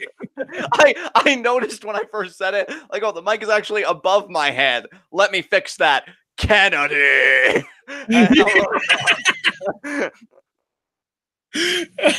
Yes, Chyna with the yeah. She backed into. Oh, we're gonna do this now? Nope, Chyna too good.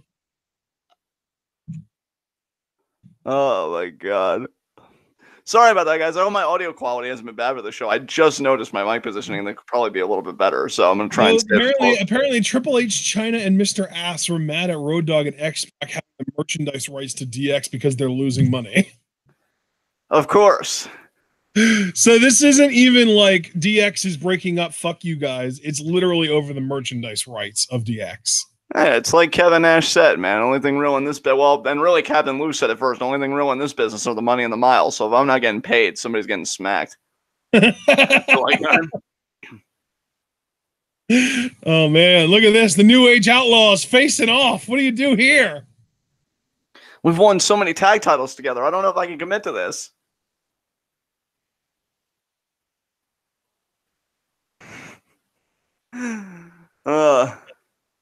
Oh wow, immediately with a kick.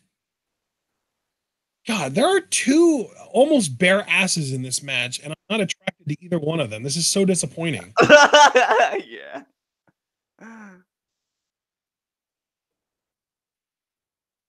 Oh, Road Dogg, boot in the face. Flash. I feel like most of the women in the Attitude Era who were allowed to show pretty much their entire asses via thong were like either didn't have a good ass or had like a mom ass or just like they weren't asses you wanted to see in the first place. The only real exception I would say was like Terry Runnels. Yeah, there you go.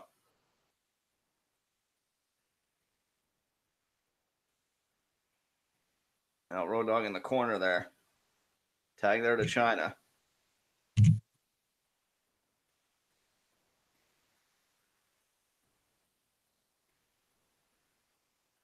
Shots to the gut there. Road Dogg in the corner. Oh, okay. Cliff just said this match is literally the aftermath of a divorce. Yeah.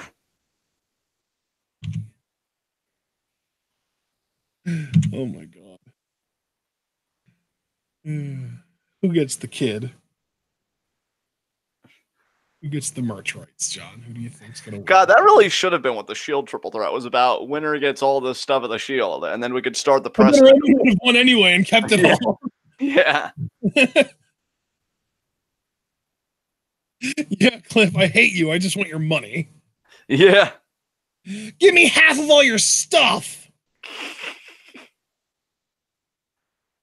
Nice elbow drop there. Chyna.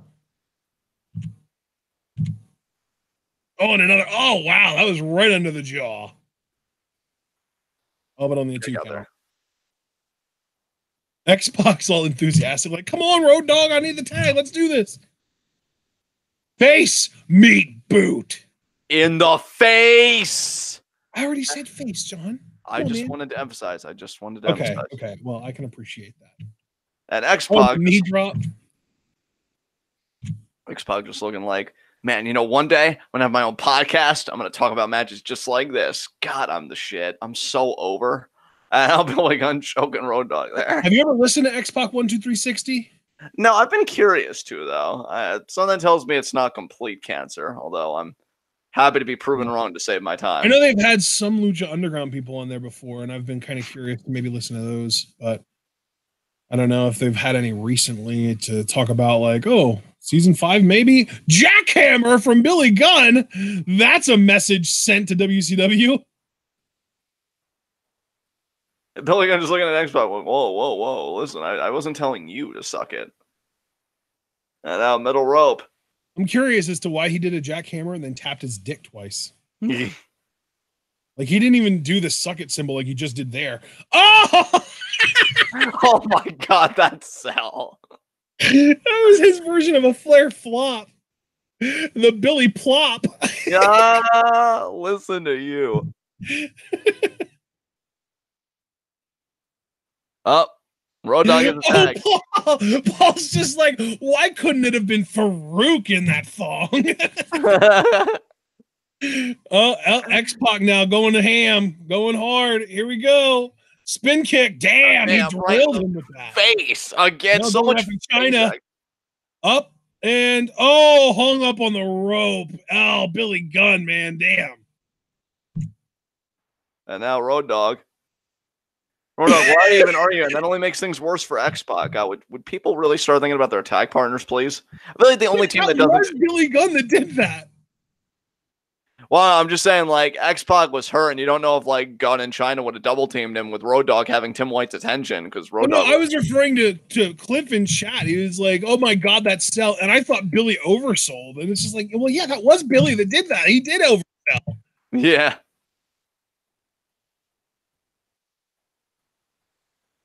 Oh my god. Now they're really quite literally putting the boots to X-Pac here. Yeah, that was like a cartoonish oversell. Unless I'm just like misunderstanding the intention behind that question. I don't know.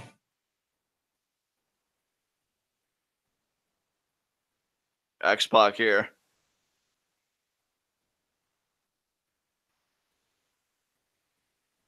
I think he's fading, brother. Looking like it.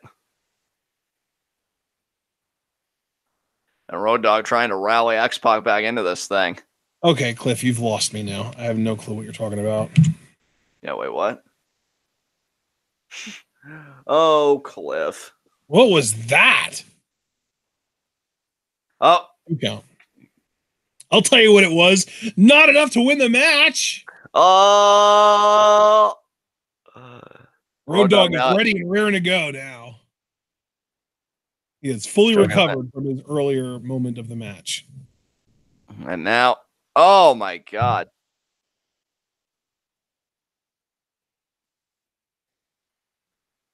Chyna. Front face lock here.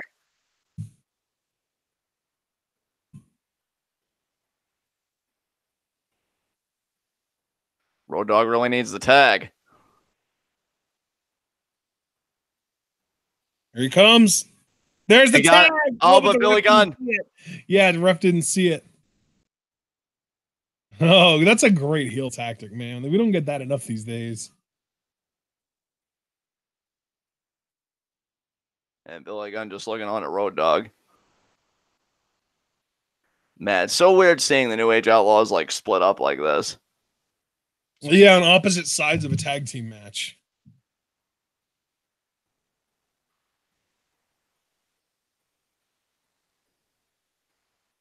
X-Pac again fading.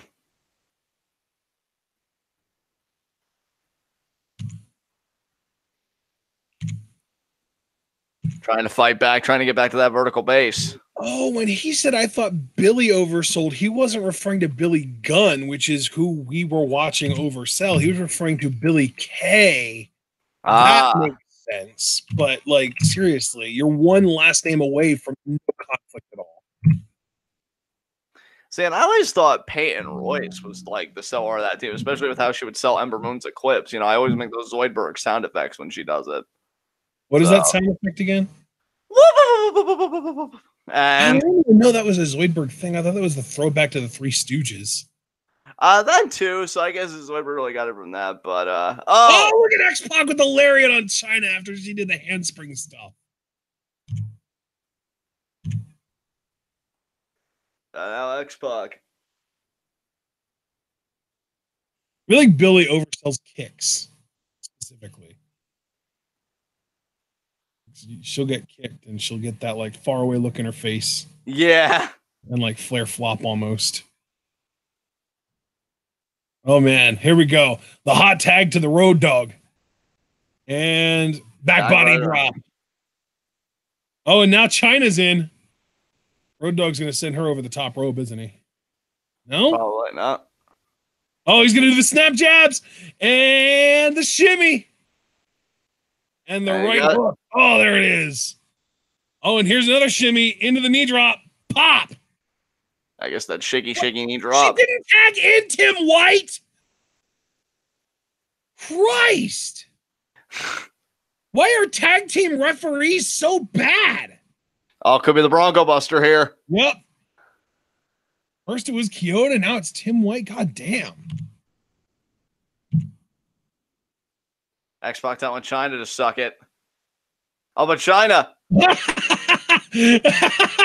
Oh, we're gonna get a snowplow. Or not a snowplow. Oh, wow, Road Dogg. What is this called again? I mean, I know it's a pump handle slam, but does he have like a signature name for it, or is it just a pump handle slam? Not that I know of. Well, that's it. Road Dogg wins. Road Dogg and X-Pac keep the merchandise rights. Chyna really fucked over Billy there. She tripped the leg of X-Pac and pulled him out, but Billy Gunn was going for the splash on X-Pac, so it was a miscommunication between those two. Yeah, that's a great point. I didn't even realize that. You really fucked your own team over there, Chyna. Yeah, that went over my head. Oh my God, that's funny. He should turn on her post-match. Yeah, rejoin Billy or rejoin Road Dogg. Now coming in there to check on Oh Billy. my god, that's hilarious. All right. So now those guys, X-Pac and Road Dogg, got the rights to the merchandise sales or the merchandise brand or whatever it is. Yeah, money. Billy Gunn and Chyna have got some serious talking to do after that experience.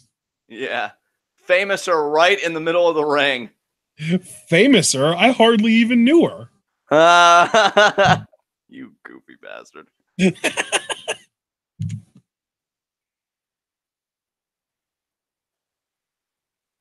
2 words for you. And Billy Gunn just has this look in his face like he just lost.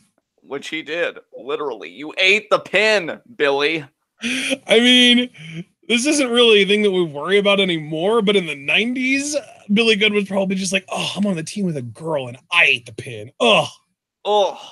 But it's all her fault because she's the one that ruined it for us.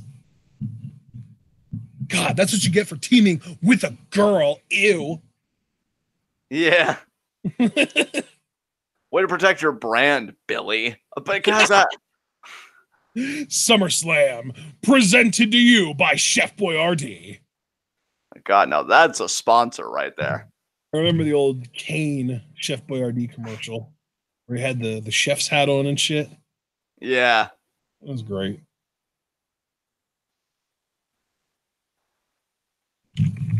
Now Jerry Lawler and Jim Ross, panning back to them. We've only got the 2 matches left, right? Yeah. Yeah. We have the #1 contendership match and then the actual world title match. Falls count anywhere.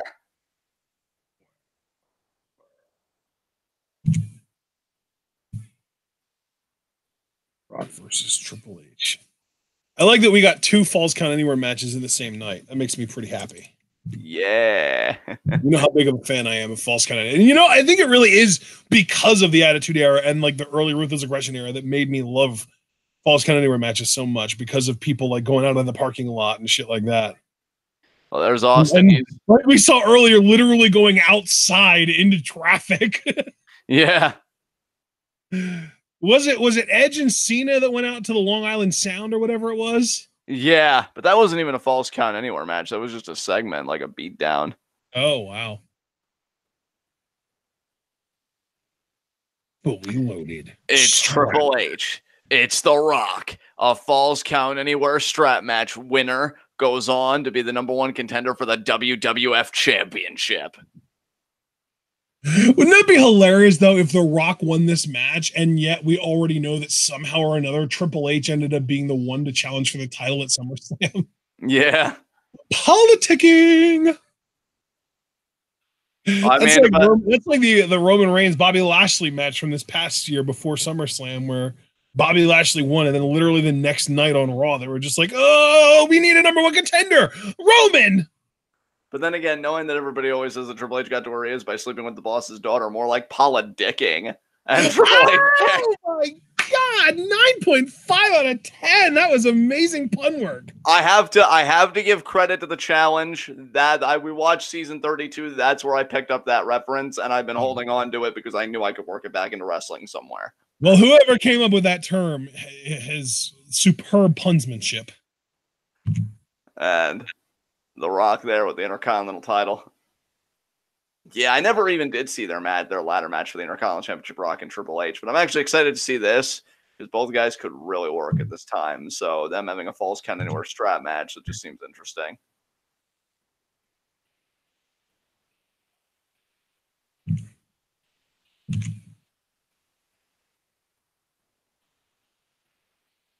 Oh shit, was The Rock? Damn, Rock got bloodied up. Damn. I mean, we knew Triple H was sledgy. Like, yeah, you never know.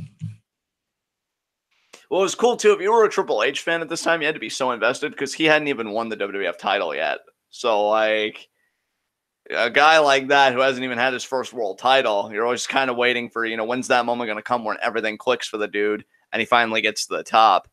And I don't know how many people were invested in Triple H's journey at the time. I mean, again, I wasn't like there as a fan, but yeah. The people's eyebrow. Oh, there was a steel cage match these two had. Yeah, they have a storied rivalry, man. Did you hear about the rumor that Vince is trying to, or I don't even know if it's Vince, but someone in the WWE is trying to get The Rock, or not The Rock, a Batista for a WrestleMania match, but that then he's also negotiating with AEW to maybe do something with them? Yeah, I did hear about AEW negotiations with Batista. I mean, the dude loves wrestling, and I really respect that he loves wrestling and wants to be as a part of it as he is, even at his age.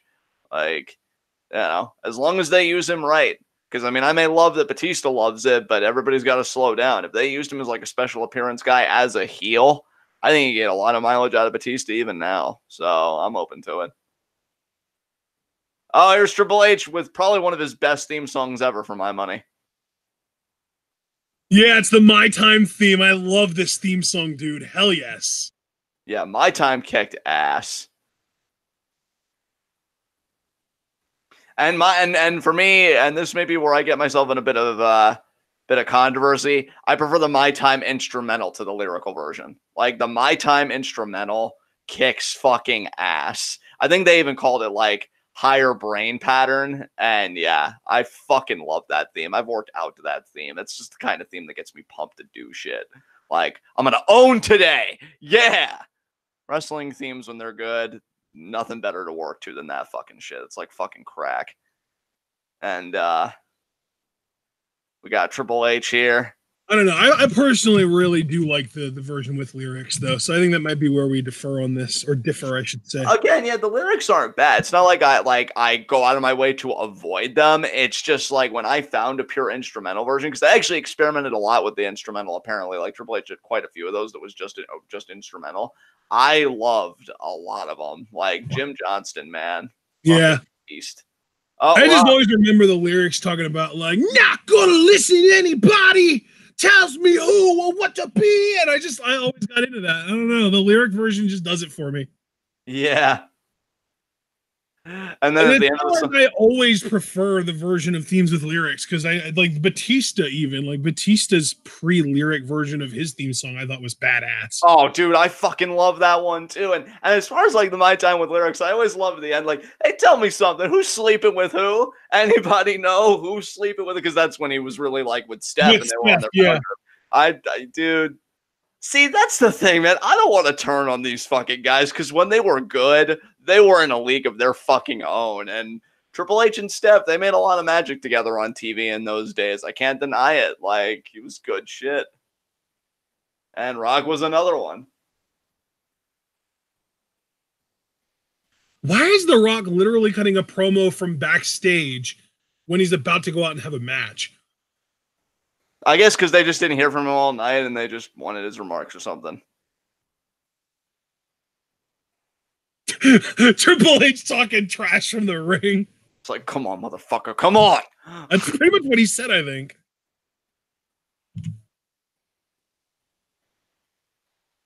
If you smell that phase. He doesn't do that anymore, does he? What, the catchphrase or the tongue thing with the catchphrase? I don't think so. I don't think he does it anymore. I mean, frankly, he doesn't really do If You Smell What the Rock Is Cooking anymore at all anyway. Yep. Oh, man. Oh, there's the strap. The apple pie strap match, brother. Different kind of strap. I mean, with a rivalry this personal, Triple H shouldn't even wait for The Rock to get in the ring. I mean, if the Hardys and the Acolytes cannot even have full ring entrances and they fight each other on the ramp, this should be a fighting on the ramp kind of matchup. Kill each other immediately. But it can't be a fighting on the ramp matchup, John. They have to get their straps locked in first. Oh, I guess so. See, I thought with strap, it was just like... Dude, we had like 3 people in chat that got like annoyed with us for talking through a Rock promo. I think we just have different perceptions of the Rock promos. Because like, I think John and I both see them as like, oh, it's a Rock promo. They're all the same. He just promos with just catchphrase after catchphrase after catchphrase. And then people in chat are just like, guys, it's The Rock. His promos are legendary. Oh, and now referee, I think that's Kyoto backing the Rock off. He still has to get connected. He hasn't gotten the strap locked in yet. Come on, man. Who's the heel here again? I mean, you know. Oh my God, the shoulder. Triple H is like, oh, this shoulder pain's immense, you know? One day I'm going to take a man under my wing with shoulder issues. I'll make him one of the greatest ever. You'll all see. Oh, there we go. He Rock strapped himself in. Good for you, Rocky. And not giving up the advantage again. A lot at stake here. This is false count anywhere. What did he just grab from that woman? A camera? A camera. Yeah. He took a picture and then he popped Triple H with it and then handed it back to her. Oh, that smile on her face. You know, she'd want to give him her hotel key. Oh, man, Rock.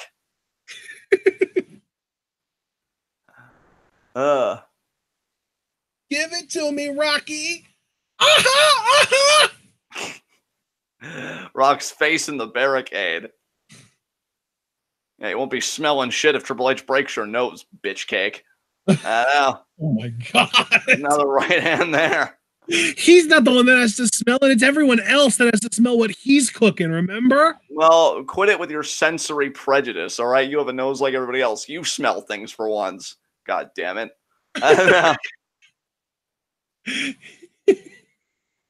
And, oh my God, the head again into the announce table. What if anyone used that line on The Rock? Like, I'm going to break your nose. Have fun smelling what you're cooking then, asshole. But you're the one that's, you know what? The Rock says, never mind. The barricade again. And The Rock would just be like, do you know what The Rock's actual catchphrase is? And the guy'd be like, yeah, do you smell it? That doesn't matter what The Rock's catchphrase is. Doesn't matter what you know. Out of the back of the head. Literally using a catchphrase to set up another catchphrase. Oh my Abel. And now Triple H back in the ring. Cliff, 2019, The Rock gets blasted on Twitter for sensory prejudice. Yeah. Outrage. I don't appreciate your nasal discrimination, Dwayne. Get right there. Do you even know how many people are born without a sense of smell every year, you prejudiced piece of shit? Yeah. If I smell what you're cooking, what if I don't? Sorry to be an affront to your kitchen. And now, Triple H in the corner, elbow there. Back elbow from Triple H, and then the lariat, running lariat. Very nice. He exploded. He exploded out of the corner with that lariat, John. He exploded. This is a very serious matchup, folks. I mean, winner gets to face the WWF champion, whether it's the Undertaker or Stone Cold. Right hand there to The Rock. I wish I understood what you were saying, Paul. Triple H could light a cigarette in the rain. Like, what does Triple H have that makes that a thing? Our chat has been very interesting today. It's fully loaded, everyone. And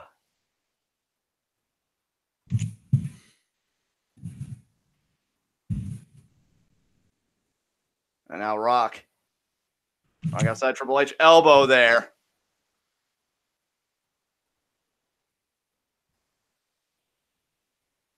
Right hand. Come on, Rocky, fight back, bud. Another right hand there. It's so weird to think that Triple H looked bigger than The Rock here. Yeah. Because, like, nowadays, The Rock is, like, incredible Hulk-sized. I saw one when I was listening to those instrumentals of My Time that I told you about. There was, like, one with, like, Triple H pick for, like, I guess the whole video thing.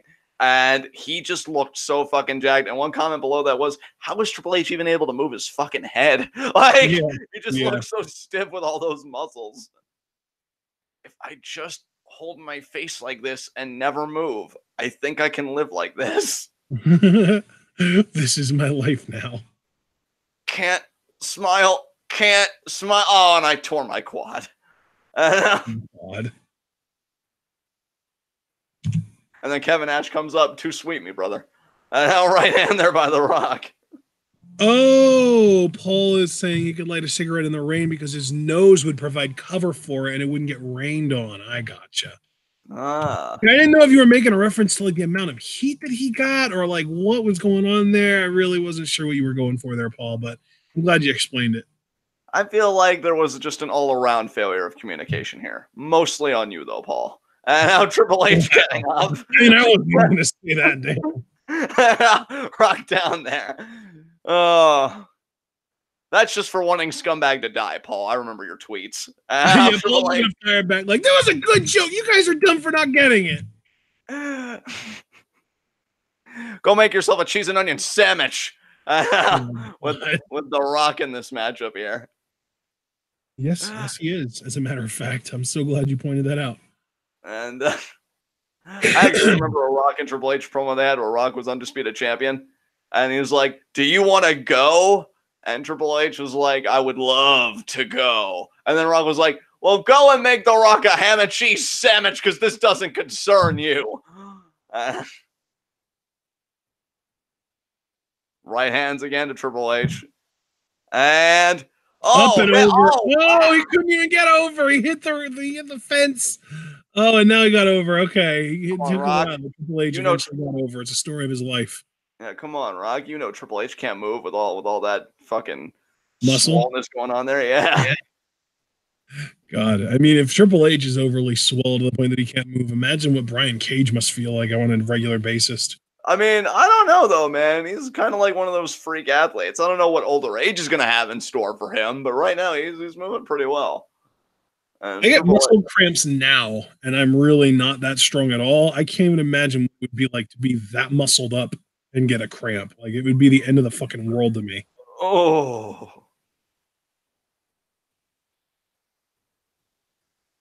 Like, imagine having muscles so big that when you get a cramp in one, it, like, contracts. Right hand. Oh, Brock again. There's a lot of right hands in this match. Oh, Triple H in the guardrail. Oh, and a punch. Knocks him down, baby. Straight to the face. And stop smelling things in front of me and throwing it in my face. What do you think you are, Skip Sheffield? Yeah. What's in the air, asshole? I can't identify. Was there a comma in there or no? I don't think so. And now Triple H. I mean, just the question could have been taken multiple different ways. Either what's in the air, asshole, or what's in the air, asshole? Hook a leg to a kick out. Oh, Rug's still in this.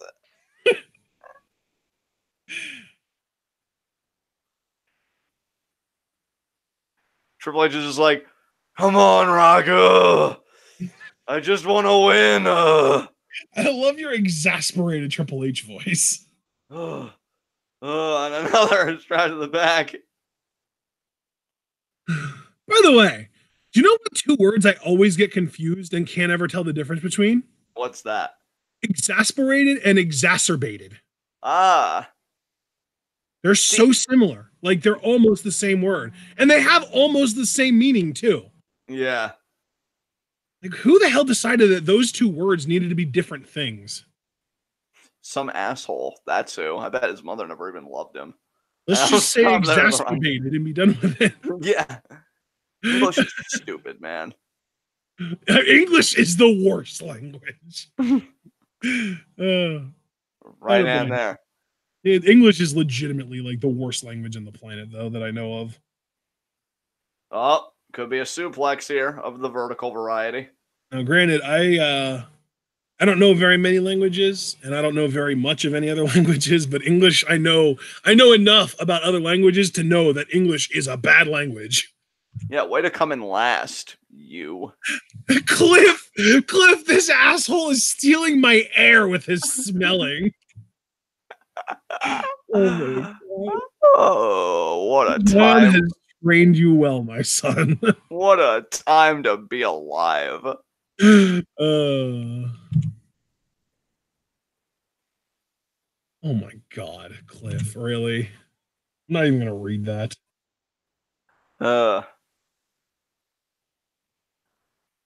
And now Triple H.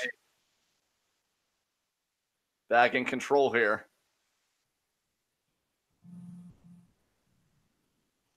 Oh, strap again to the back. And another strap there. Shot to the back. Oh, my God. Oh, yeah. Fully loaded double feature, even though we're just showing a replay. You gotta love this 4-to-3 aspect ratio, right? Yeah, absolutely. Oh, now Triple H are the right hands. I mean, truthfully, it looks closer to 1-to-1 than 4-to-3. Like, it is really square. Yeah, like anybody that can smell what The Rock is cooking. Oh, my God.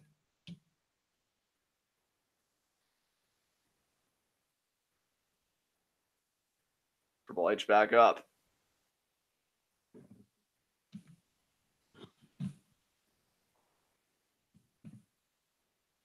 Oh, wow. Whip! He's beating his ass like a government mule. This is the one instance where you can literally say he's whipping his ass and not be, technically incorrect. Oh, knee there. Another knee. Oh, but The Rock right in the eye there. I'm going to whip your ass, Rock. You might whip my ass, but I'm going to whip your face. Oh, here comes Chyna.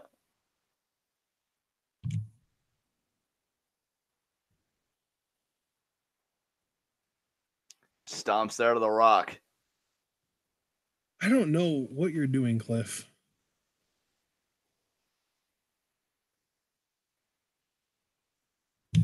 And now, I think Triple H is he barking orders at Chyna? Is he telling Chyna to stay away? Now distracting the ref. Oh! Uh-oh, rock bottom! Rock bottom there. But the ref is distracted, so it's not going to stick. That's a 3 count. Rock should be #1 contender. That's a 12 count. Chyna, you bitch. Oh, well, we know what The Rock wants to do about this. And oh! Whoa! Oh, no! Yeah, you can't smell when you're too busy sucking that wind. Oh, my God. Come on, Hunter. Get the pedigree and end this. That's exactly what he's thinking, too, I think. No, he's keeping him propping in the corner. Bro, he just got the rock bottom on you. Like, no reason to keep up the beatdown. You got the low blow. No, you get your finish, and we go home and have time for the main event here. Now he's going to go outside. Why did he go over the top rope? What are you doing, Triple H? I guess he had to because of the strap, right? Like, if he wouldn't have gone over the top rope, it would have gotten caught up in the ropes. It's just so awkward because Triple H isn't as tall as he thinks he is. Rock is going to just throw you off this position and get back in control. That low blow that you got is going to mean nothing. And oh, wait, no. He's going to try and hang him. Damn it, Triple H. Why are you such an evil bastard? Rock, wow. We should start calling Triple H Ramsay Snow since he's such an evil bastard. Yeah.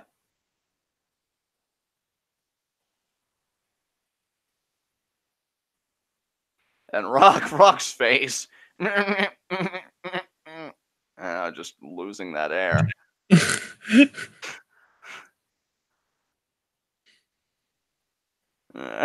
Rock dreaming, I'm the Scorpion King. Yeah. That was way after this. Yeah, it was. This Scorpion King was in like 02, 03. Yeah, Rock was just having the called the match. That's it. Oh, what is it? The hell?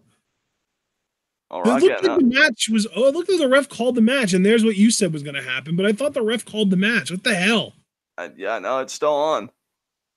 God, Kyoto's the worst. I fucking hate him. He is legitimately the second worst referee that I know of in wrestling history. With Earl Hebner being the first? Oh, yeah, absolutely. Although I will say fucking Nick Patrick's limp ass, flaccid armed ass doesn't necessarily challenge it. He's up there. And Triple H. I wonder if Nick Patrick always did the weird, like, noodle arm thing when he counted, or if it was just on that show or, like, just around that time. Maybe it was just on that show. God. You wanted to piss me off, Nick Patrick. You succeeded. Fucking asshole. Oh, knee there by Triple H.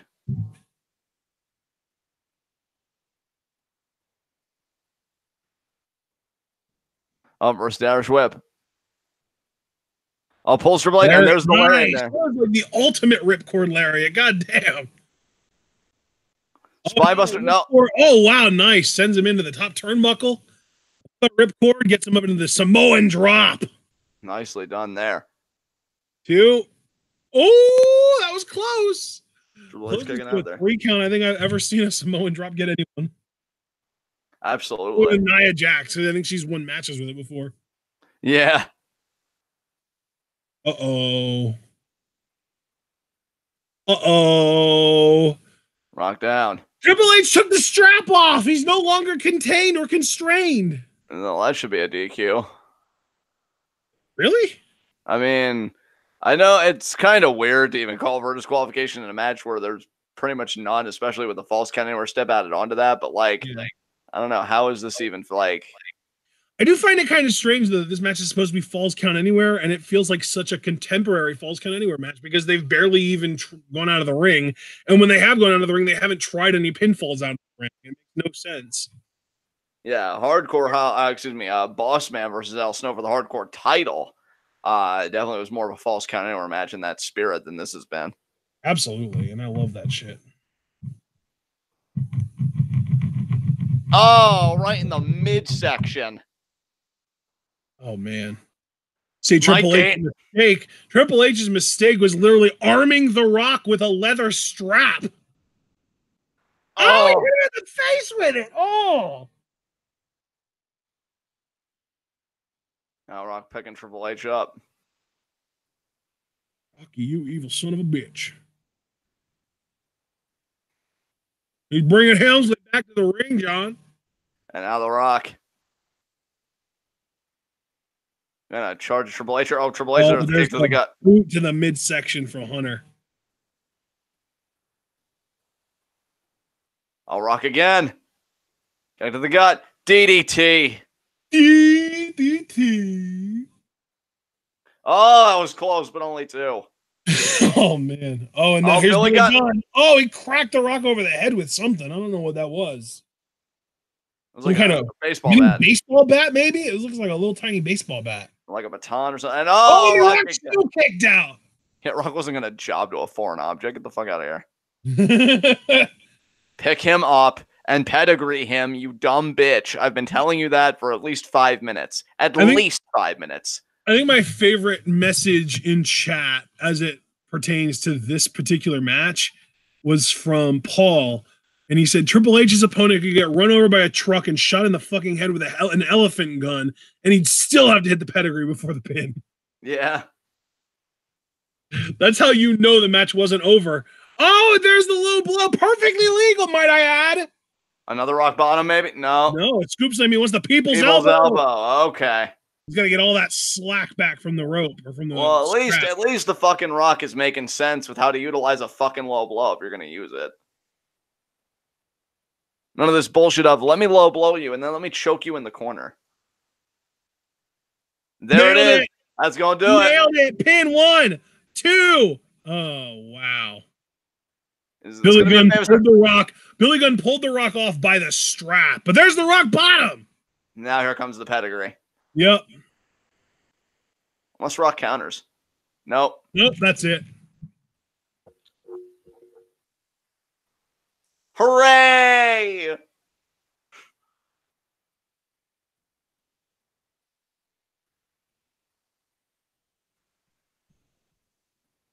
Chyna, Triple H, and Billy Gunn prevail.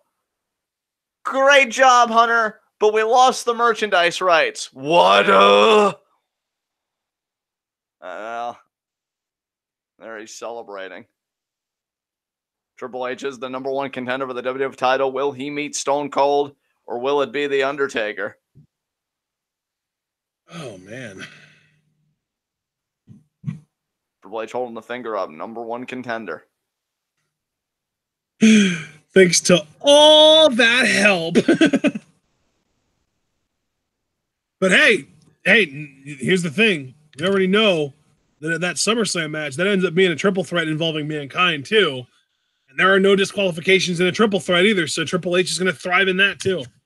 Yeah, and we, from the shoot promo that I watched, apparently Jesse Ventura was involved. And Jim Ross, I mean, I like Jim, or at least I used to and all, but like, man, he really went out of his way to defend the old fucks, because birds of a feather and all that shit. And he's like, well, Hunter, it's not just about you. It's about Jesse Ventura. And he's just like, screw Jesse Ventura and screw all of you. And I'm like, yeah, Hunter, you put those old fucks in their place. Yeah, fuck the fucks. I'm not going to worry about Jesse Ventura when I have the chance to become WWF champion. I'm young, Jim. I'm not you, okay? Can I just say, by the way, the best match on this card to this day, or to this point still, was Al Snow versus Big Boss Man. Yeah. Yeah, that strap match was okay. I actually do have expectations for this match, though. Because, this match, I think it's going to be crazy. I think it's going to probably be held back a little bit by the stipulation because it is a first blood match, which is awkward considering both guys already have open wounds on their heads. God, what effect? Oh, my God. And Austin down there, and there you see the blood. Oh, the strobe effect, yeah. Yeah. Now, that legitimately is an epilepsy hazard. Yeah. Like, what purpose does that shit serve? Makes it intense, John. He made you piss yourself, Vincent. Yeah, he did. I didn't piss myself. I damn it! Damn you, Austin. I will have respect in this company. I will have order. I am the law. I am God! Oh, that's right, Undertaker. I'm gonna make you world champion.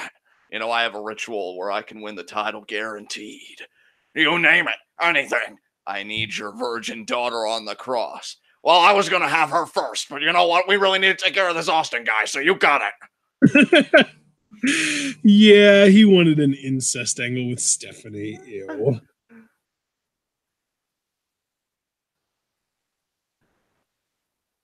God.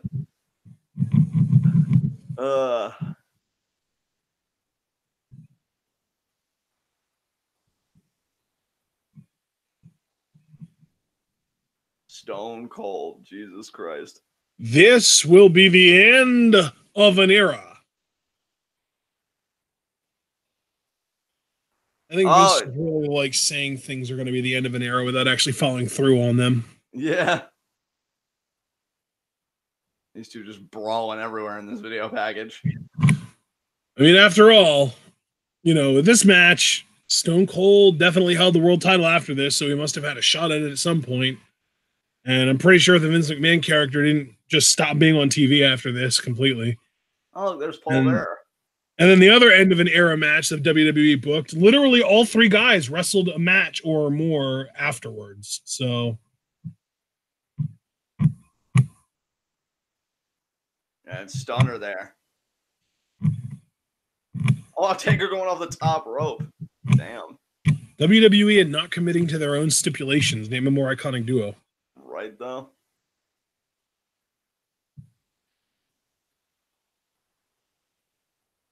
Here we go. Main event time. Here we go. Is Undertaker going to come out first? Probably. No, Vince is. So then, yeah, it will be Taker first.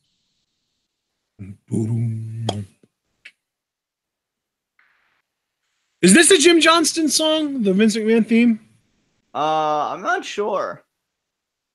Guessing it is. Don't you pity me, damn it. These crutches are temporary.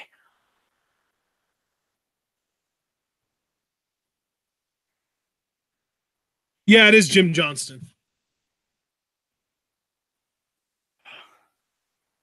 You all wish you could be this magnificent, possess my business acumen, my virility as a man. My grapefruits. And if I have anything to say about it, Fully Loaded is going to see Stone Cold Steve Austin lose the WWF Championship. And you can all burn in hell. Oh my God. Well, you're starting to strain a little bit with the McMahon voice. Well, I actually was going to read it because my throat's starting to hurt. So yeah, I could tell.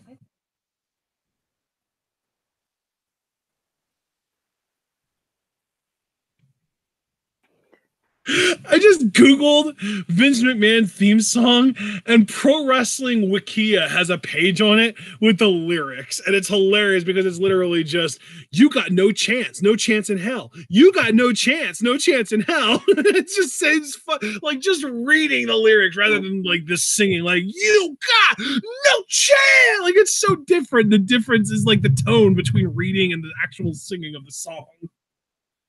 Oh my God. Songs sound weird when you just like say them rather than sing them. Right. Oh wow, someone in the crowd stole The Rock's cookbook. How are we going to smell what he's cooking if he doesn't even know how to make it anymore? Oh no. Wow. Someone loves Vince. That's a shame. Oh, they just want his inheritance. They know he's married. Oh. Yeah, has that ever stopped him before? I mean, no, but still.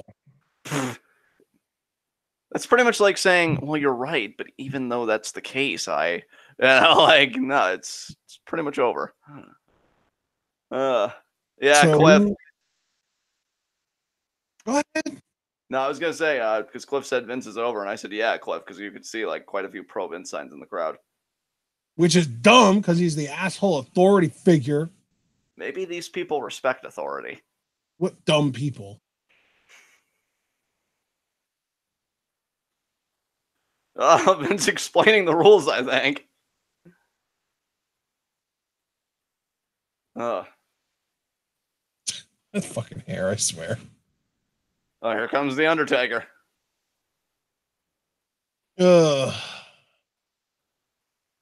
Undertaker's going to be good to go for this. He'll be fine. His shit's all healed up. It's Undertaker. It's Austin. It's First Blood.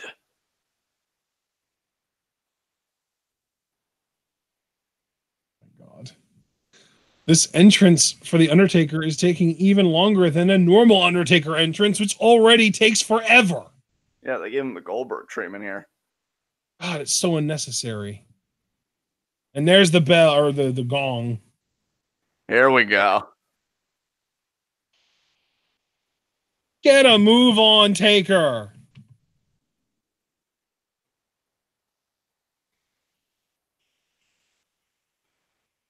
Yeah, Taker.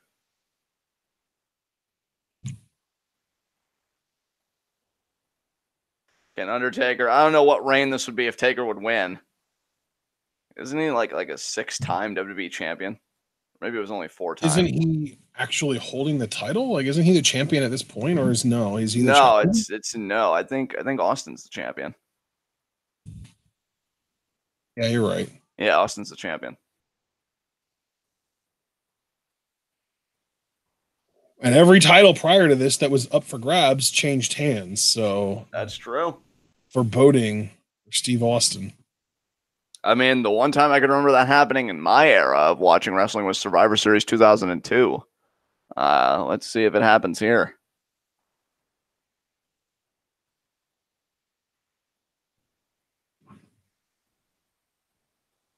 Undertaker looks game to make it happen. Am I an asshole for being mildly annoyed when I like see some kind of news story somewhere and then get told about the same news story from like a dozen different people who don't know that I know about it already? I mean, kind of, because if they don't know that they can't really help that. And it really depends on the kind of traction the news story has. Like, are you talking like local news, like Pennsylvania, or just like news in general? Like wrestling news specifically. Yeah, they can't really help that, dude. Like the Jimmy Uso arrest thing. Like someone pointed it out to me on Discord, and now I've had like 3 or 4 different people already show it to me otherwise. Well, that's why you got to join the Discord, people. Join the Discord so that you know what news Ashton receives. Only $3 a month. Here comes Austin. And his head looks fucked up. But you know what, dude? Like, on the opposite end, I really do appreciate that we have a fan base that wants to keep us informed and wants our opinions on stuff. Like, you know, I'd really be concerned for TWitWoW today that nobody's seeking out what we think about things. That's true.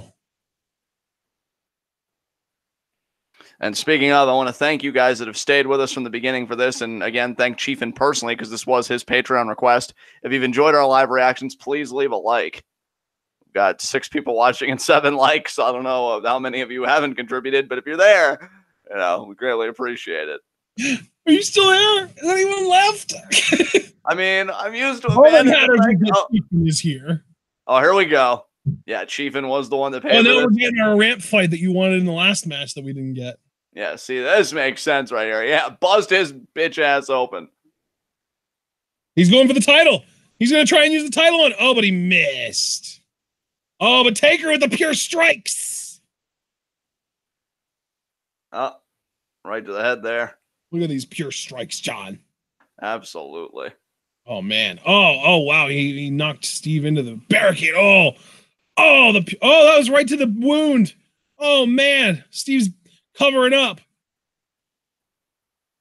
This is going to be absolutely Imagine having suffered a freshly opened wound on your forehead within hours prior to a fight, and then somebody punching you directly in that spot and it not opening up.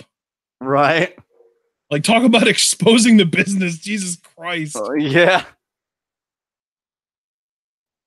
Oh, he blocked it. Good job, Steve. And let's remember, Ashton, for those that appreciate their wrestling history, Austin does not have a good history with the WWF title and First Blood matches. In King of the Ring 98, he lost the WWF title to Kane in a First Blood match. And now he's facing his brother, The Undertaker, 1 year later for the WWF title in that exact same environment. So just historically speaking, it's not looking good for Austin. And recent history, again, every champion has lost their title on this card. A lot of history going against the Rattlesnake here. So just to be clear, when you say he has a bad history with first blood matches determining the winner of a world title match, you're literally just talking about the one match against Kane the year before. I mean, hell, that match might have been enough for Vince to say, well, this is what we're going to do. You know, Austin had trouble opening up Kane that night, and clearly he's already shown he can do it to Undertaker, which maybe that's the one thing, because Kane, it was... Yeah, I was even going to say, like, it's kind of hard to make someone bleed who wears a mask. Yeah. If I was Austin, I'd be like, doesn't really seem fair. And now, you just got to bring like a knife or a scissors and just cut him in the arm. There you go. First blood, we're done. Yeah. Like, I don't know, cause a paper cut on his chin or something, like, because the mask doesn't cover the whole face. We could just show that little trickle of blood down there. I win. Paper cuts count. Although you got to watch not to cut too deep. Because if you cut too deep, it'll take longer to bleed, and then it gives him time to get you to bleed first. Exactly. Oh, what a right hand. Oh my God, Taker literally just threw steel steps at Austin. Jeebus. And a throat thrust there. That's such a Taker signature move. Taker now got Austin up.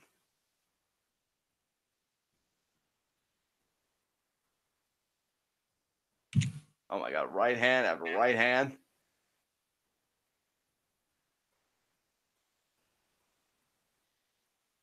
Oh, Austin with the elbow. Man, lots of punches being thrown. Oh, and now Austin, steel steps. Oh, the cut there by the Undertaker. Yep. Vince looking very concerned that Taker isn't WWF champion already.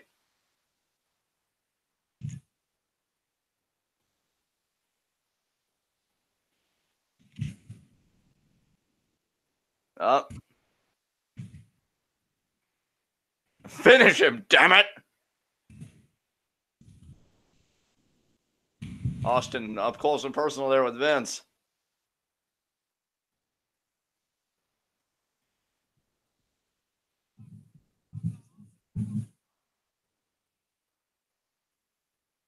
Oh, right, man, Taker digging it. Oh my God.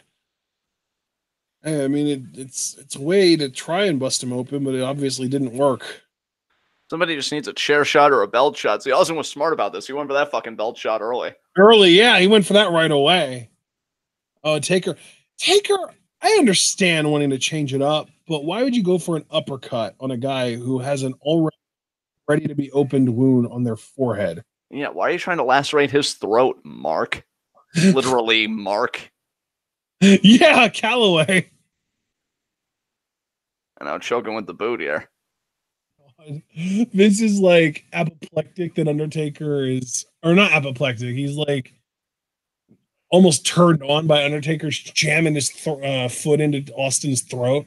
He's like, yeah, get that foot up in there. Yeah, cut off that air supply. Yeah. Stop it so hard that he bleeds from inside. That'd be an interesting strategy in a first blood match would be to try and intentionally cause like internal bleeding. Yeah. And then like they cough it up and see, I told you I got him bleed. Mm-hmm. That would have been a good strategy for Austin to try on Kane. Yeah. And the fans are now flipping Taker off. That's not very nice. Even though he is the heel, so he probably. Yeah, I was gonna say, yeah, but neither is he, so it all kind of evens out. Oh, and now bullying the referee, who probably deserved it given the piss poor officiating tonight. I mean, it is Hebner. Deserves it, yeah. And now just choking Austin. If he can't breathe, he can't fight. And now body shot there.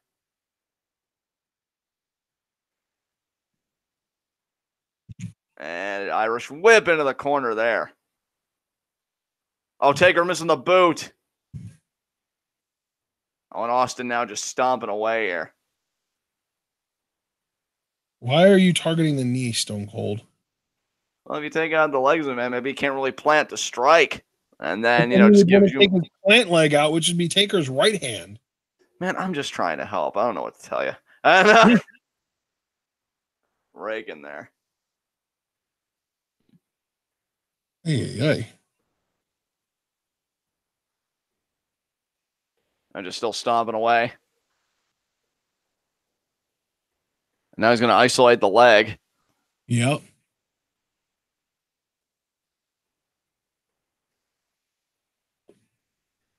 And you gonna stomp it? Oh, just picking him apart here. He certainly thought about it. Oh yeah, he definitely put a lot of thought into it. Cliff asking, but what if his leg bleeds? I guess that's possible, Cliff. I mean, goddamn.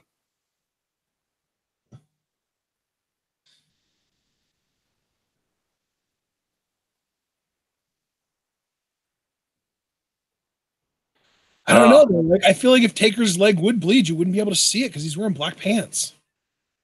Yeah. So if his leg would start bleeding, like the ref wouldn't even be able to tell. Damn you, inconveniences.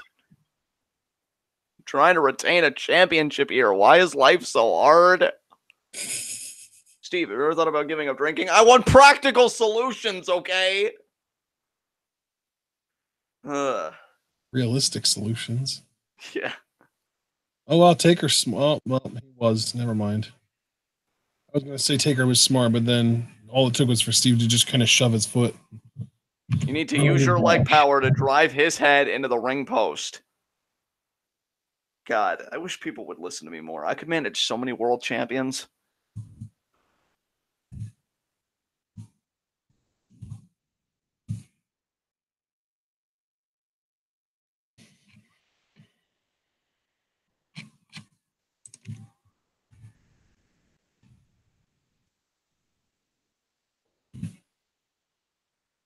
Oh, he's going to crotch him. Oh, he's going to get kicked away. Oh, and up over the barricade. Damn. That's funny. Austin to me. Oh, man. And now Taker in pursuit.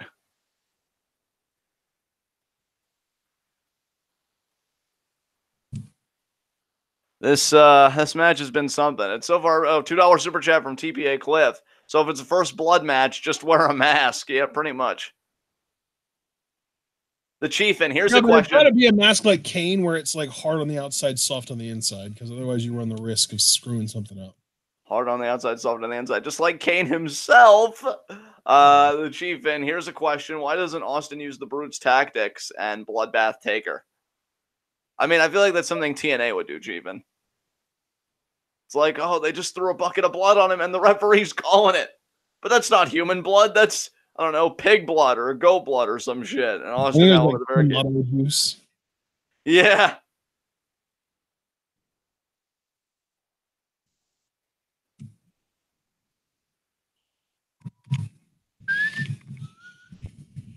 And Austin's head going right to the announce table there. And now the steel chair. Now these guys are getting serious about winning this first blood match. Oh, and he missed the shot there. Oh, missed again. And drop toe hold. Was that into the steel steps? Was that? Yeah, it was. It was into steel steps. Yeah. If I was Steve, I would have gone for the chair. And now driving his head again into the steel steps. And again into the steel steps. Damn, Steve. When's it going to work? Not soon enough, am I right? And now Vince looking again very concerned. Now Undertaker getting choked out.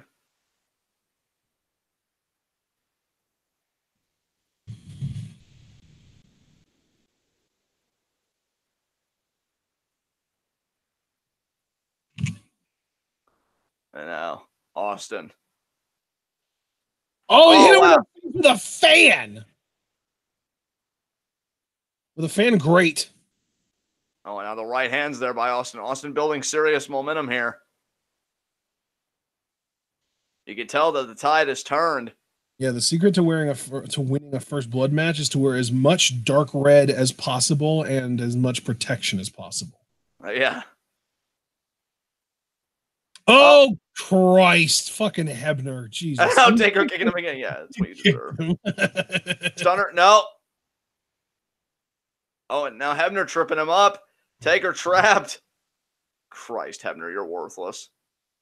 Like, Taker's the heel, and he's in this perilous situation.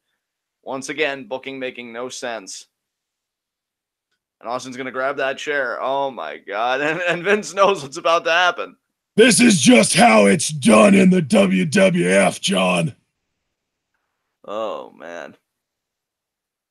Oh, here comes Shane. Oh, my God. Knocked his ass out. And Vince is thinking, that's the product of my semen. Vince's facial expressions, man. Such gold. Taker's still trapped in there. Can you please kindly fuck off, Earl Hebner? Oh, there's the boot by Taker, who again is the heel in this matchup, though. I wouldn't blame you if you didn't know it.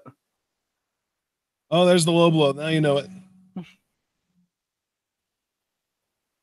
And now back in control. Somebody took the chair away. Maybe Taker wanted to use that. You don't know. Yeah, it was Hebner. It was Hebner. He did it.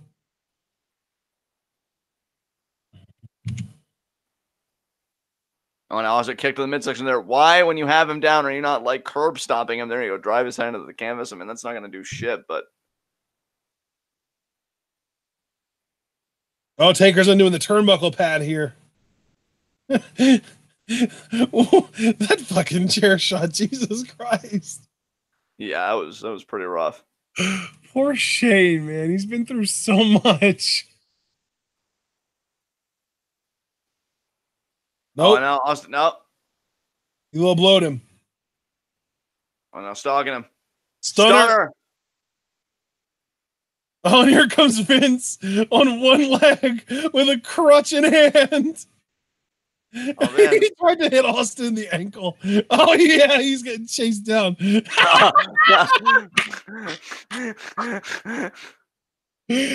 just got clean, cold cocked. Oh, now Austin.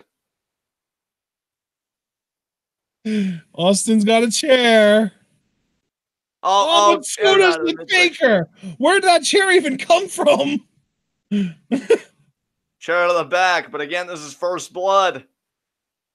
Fuck off, Hebner. There are no rules, asshole. Oh, yeah. it drives Hebner into the corner. Yeah, fuck Hebner. God. There is no bell to ring. Somebody's looking out to the crowd. Who's coming out? X-Pac. Oh, getting revenge from earlier. I do like the continuity there, I guess. I wonder if this was Russo writing. Possibly.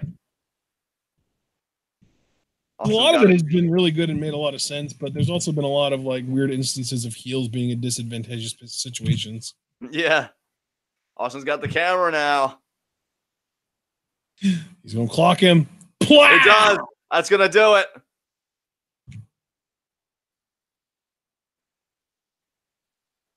Oh, now Shane. And getting struck in the face.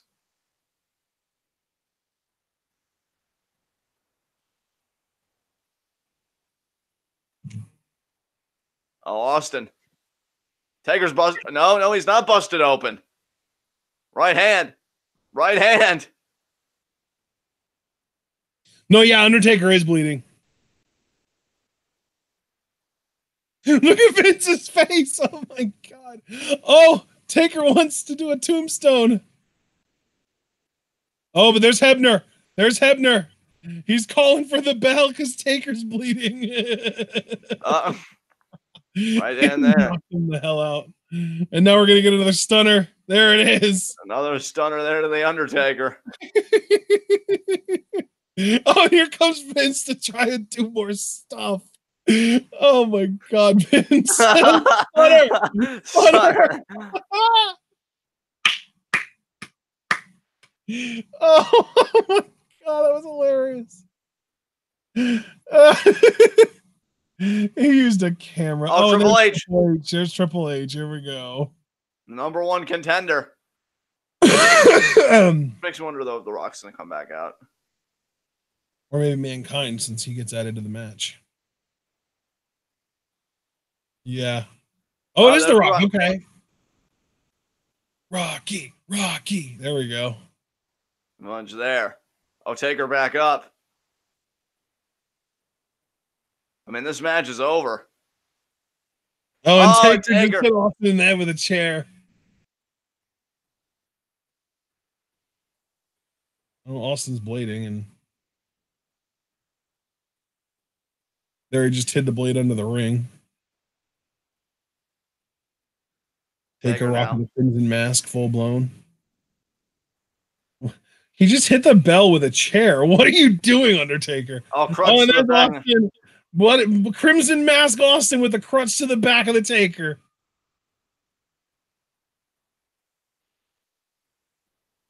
Good God Almighty! But I mean, the ref already did see Taker's blood first, so Austin retains. The bell. The match is over. Oh my God, that was so good, dude. Taker's such a badass. He just batted something away from the crowd and then immediately clocked Shane in the face afterwards. Yo, Shane was on your side, bruh. He doesn't care. He's literally and figuratively seeing red. Now this referee's trying to pull everybody apart here. Oh man, who's the old guy? Is it Marty Jannetty? Possibly. There's Sarge. Austin chance. Taker is living. Austin going back out after him. Oh my God. This is great. Up, separated, pull apart. Here we go. Yeah, Taker don't want none of Austin. He's trying to back off of him. Austin just keeps charging. Austin falling down like, Austin's got a very Punisher vibe to him right now. Yeah.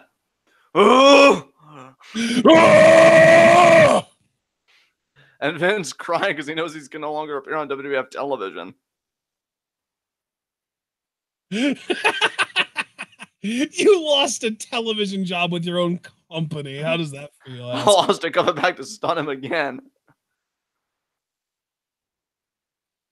He's offering to shake his hand. He's going to grab his hand, pull him in, kick him in the gut, and slam him with another stunner. There it is. Vince, how could you be stupid enough to fall for that? That's your own damn fault. He probably had a concussion. He didn't know what he was doing. Yeah.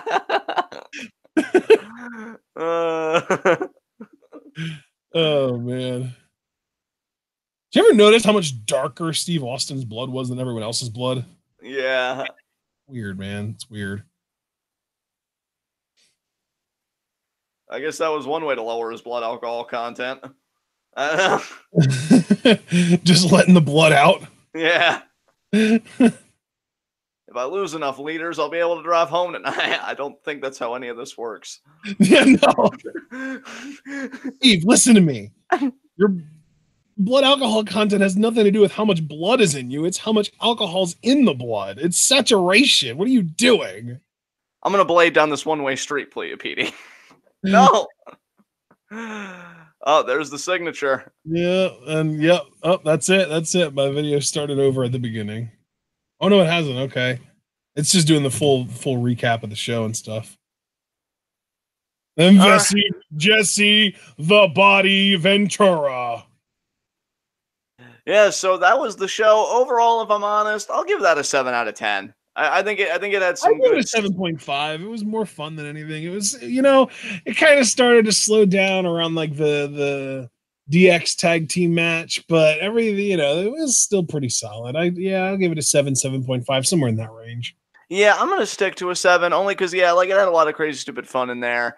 I think though a lot of the fun we made ourselves just with like the live chat and our commentary, and there were definitely some lulls in this show that I was like, okay, let's move on. But yeah, on the whole, good show. Thank you again to Chiefin for his donation. You're great. And guys, tomorrow, see now this is where business really picks up because tomorrow at 8 p.m. Eastern time, it is Elimination Chamber preview and predictions. And I can't wait because me and Ash are going to talk about the whole match card. And it's going to be a lot of fun. And yeah, I'm really looking forward to it. So that's going to be that. Thanks again to everybody who came out. If you haven't yet, please leave a like. And I'm going to hand it over to Ash. I'm going to need to excuse myself. So that's good anyway, because Ash, all you have to do is take us home. So it's all you, brother. All right. I know not to throw it back to you now. So ladies and gentlemen, we hope that you all enjoyed this show. And more importantly, we hope that you enjoyed our reactions to this show. And if you did, please remember to like this video. You can also subscribe to the channel. If you're new, click the bell icon to join the notification squad. Follow us both on Twitter, like our Facebook, buy our merch on Teespring, and donate to the Patreon. The Patreon is what made this reaction happen in the first place. The Chiefin has been donating for a while now, and he decided to use 28 of his saved up donation dollars to get us to live react to this show. If you would like for us to react to a wrestling show of your choosing, you can donate to the Patreon. If you want to do it all in one shot, you can. If you want to do it over time, you can.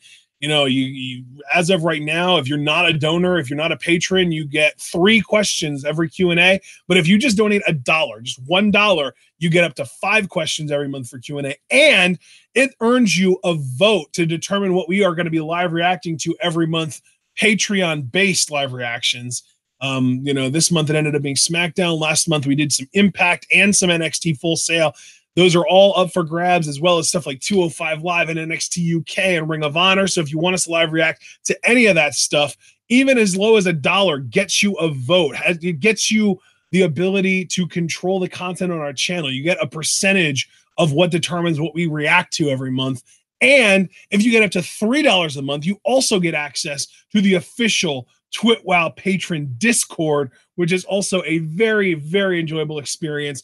Plenty of people in there. We talk about Raw every time without live reacting to it. We kind of discuss stuff that happens on the show in the Discord with the rest of the people that decided that their $3 a month was worth access to the Discord. So if you want to join that community, go for it. We would appreciate it very much. And of course, most importantly, if you can't afford to financially support TWitWoW, we perfectly understand that. We get it. It's a tough time. The economy is kind of a bitch right now. But you can still support the channel for free by simply sharing this video and the channel itself with all your wrestling fan friends and let them in on the best kept secret in the YouTube wrestling community. That's right. We are TWitWoW, and we are the workhorses of the YWC. And it's to such a degree that February is what we consider to be a bit of a down month for us. It's kind of It's kind of a chill month for us. We're kind of taking it easy this month, and we're still averaging 3 or 4 commentaries a week. We are still cranking out that content, and this is a 4 commentary week. We had 3 already, including this one, and then we've got another one coming up tomorrow night. We will be doing our preview and predictions for the Elimination Chamber pay-per-view. We hope that you're all looking forward to that, but most importantly, we hope that you all are able to show up for that. But in order for that to happen, you just have to remember to stay tuned.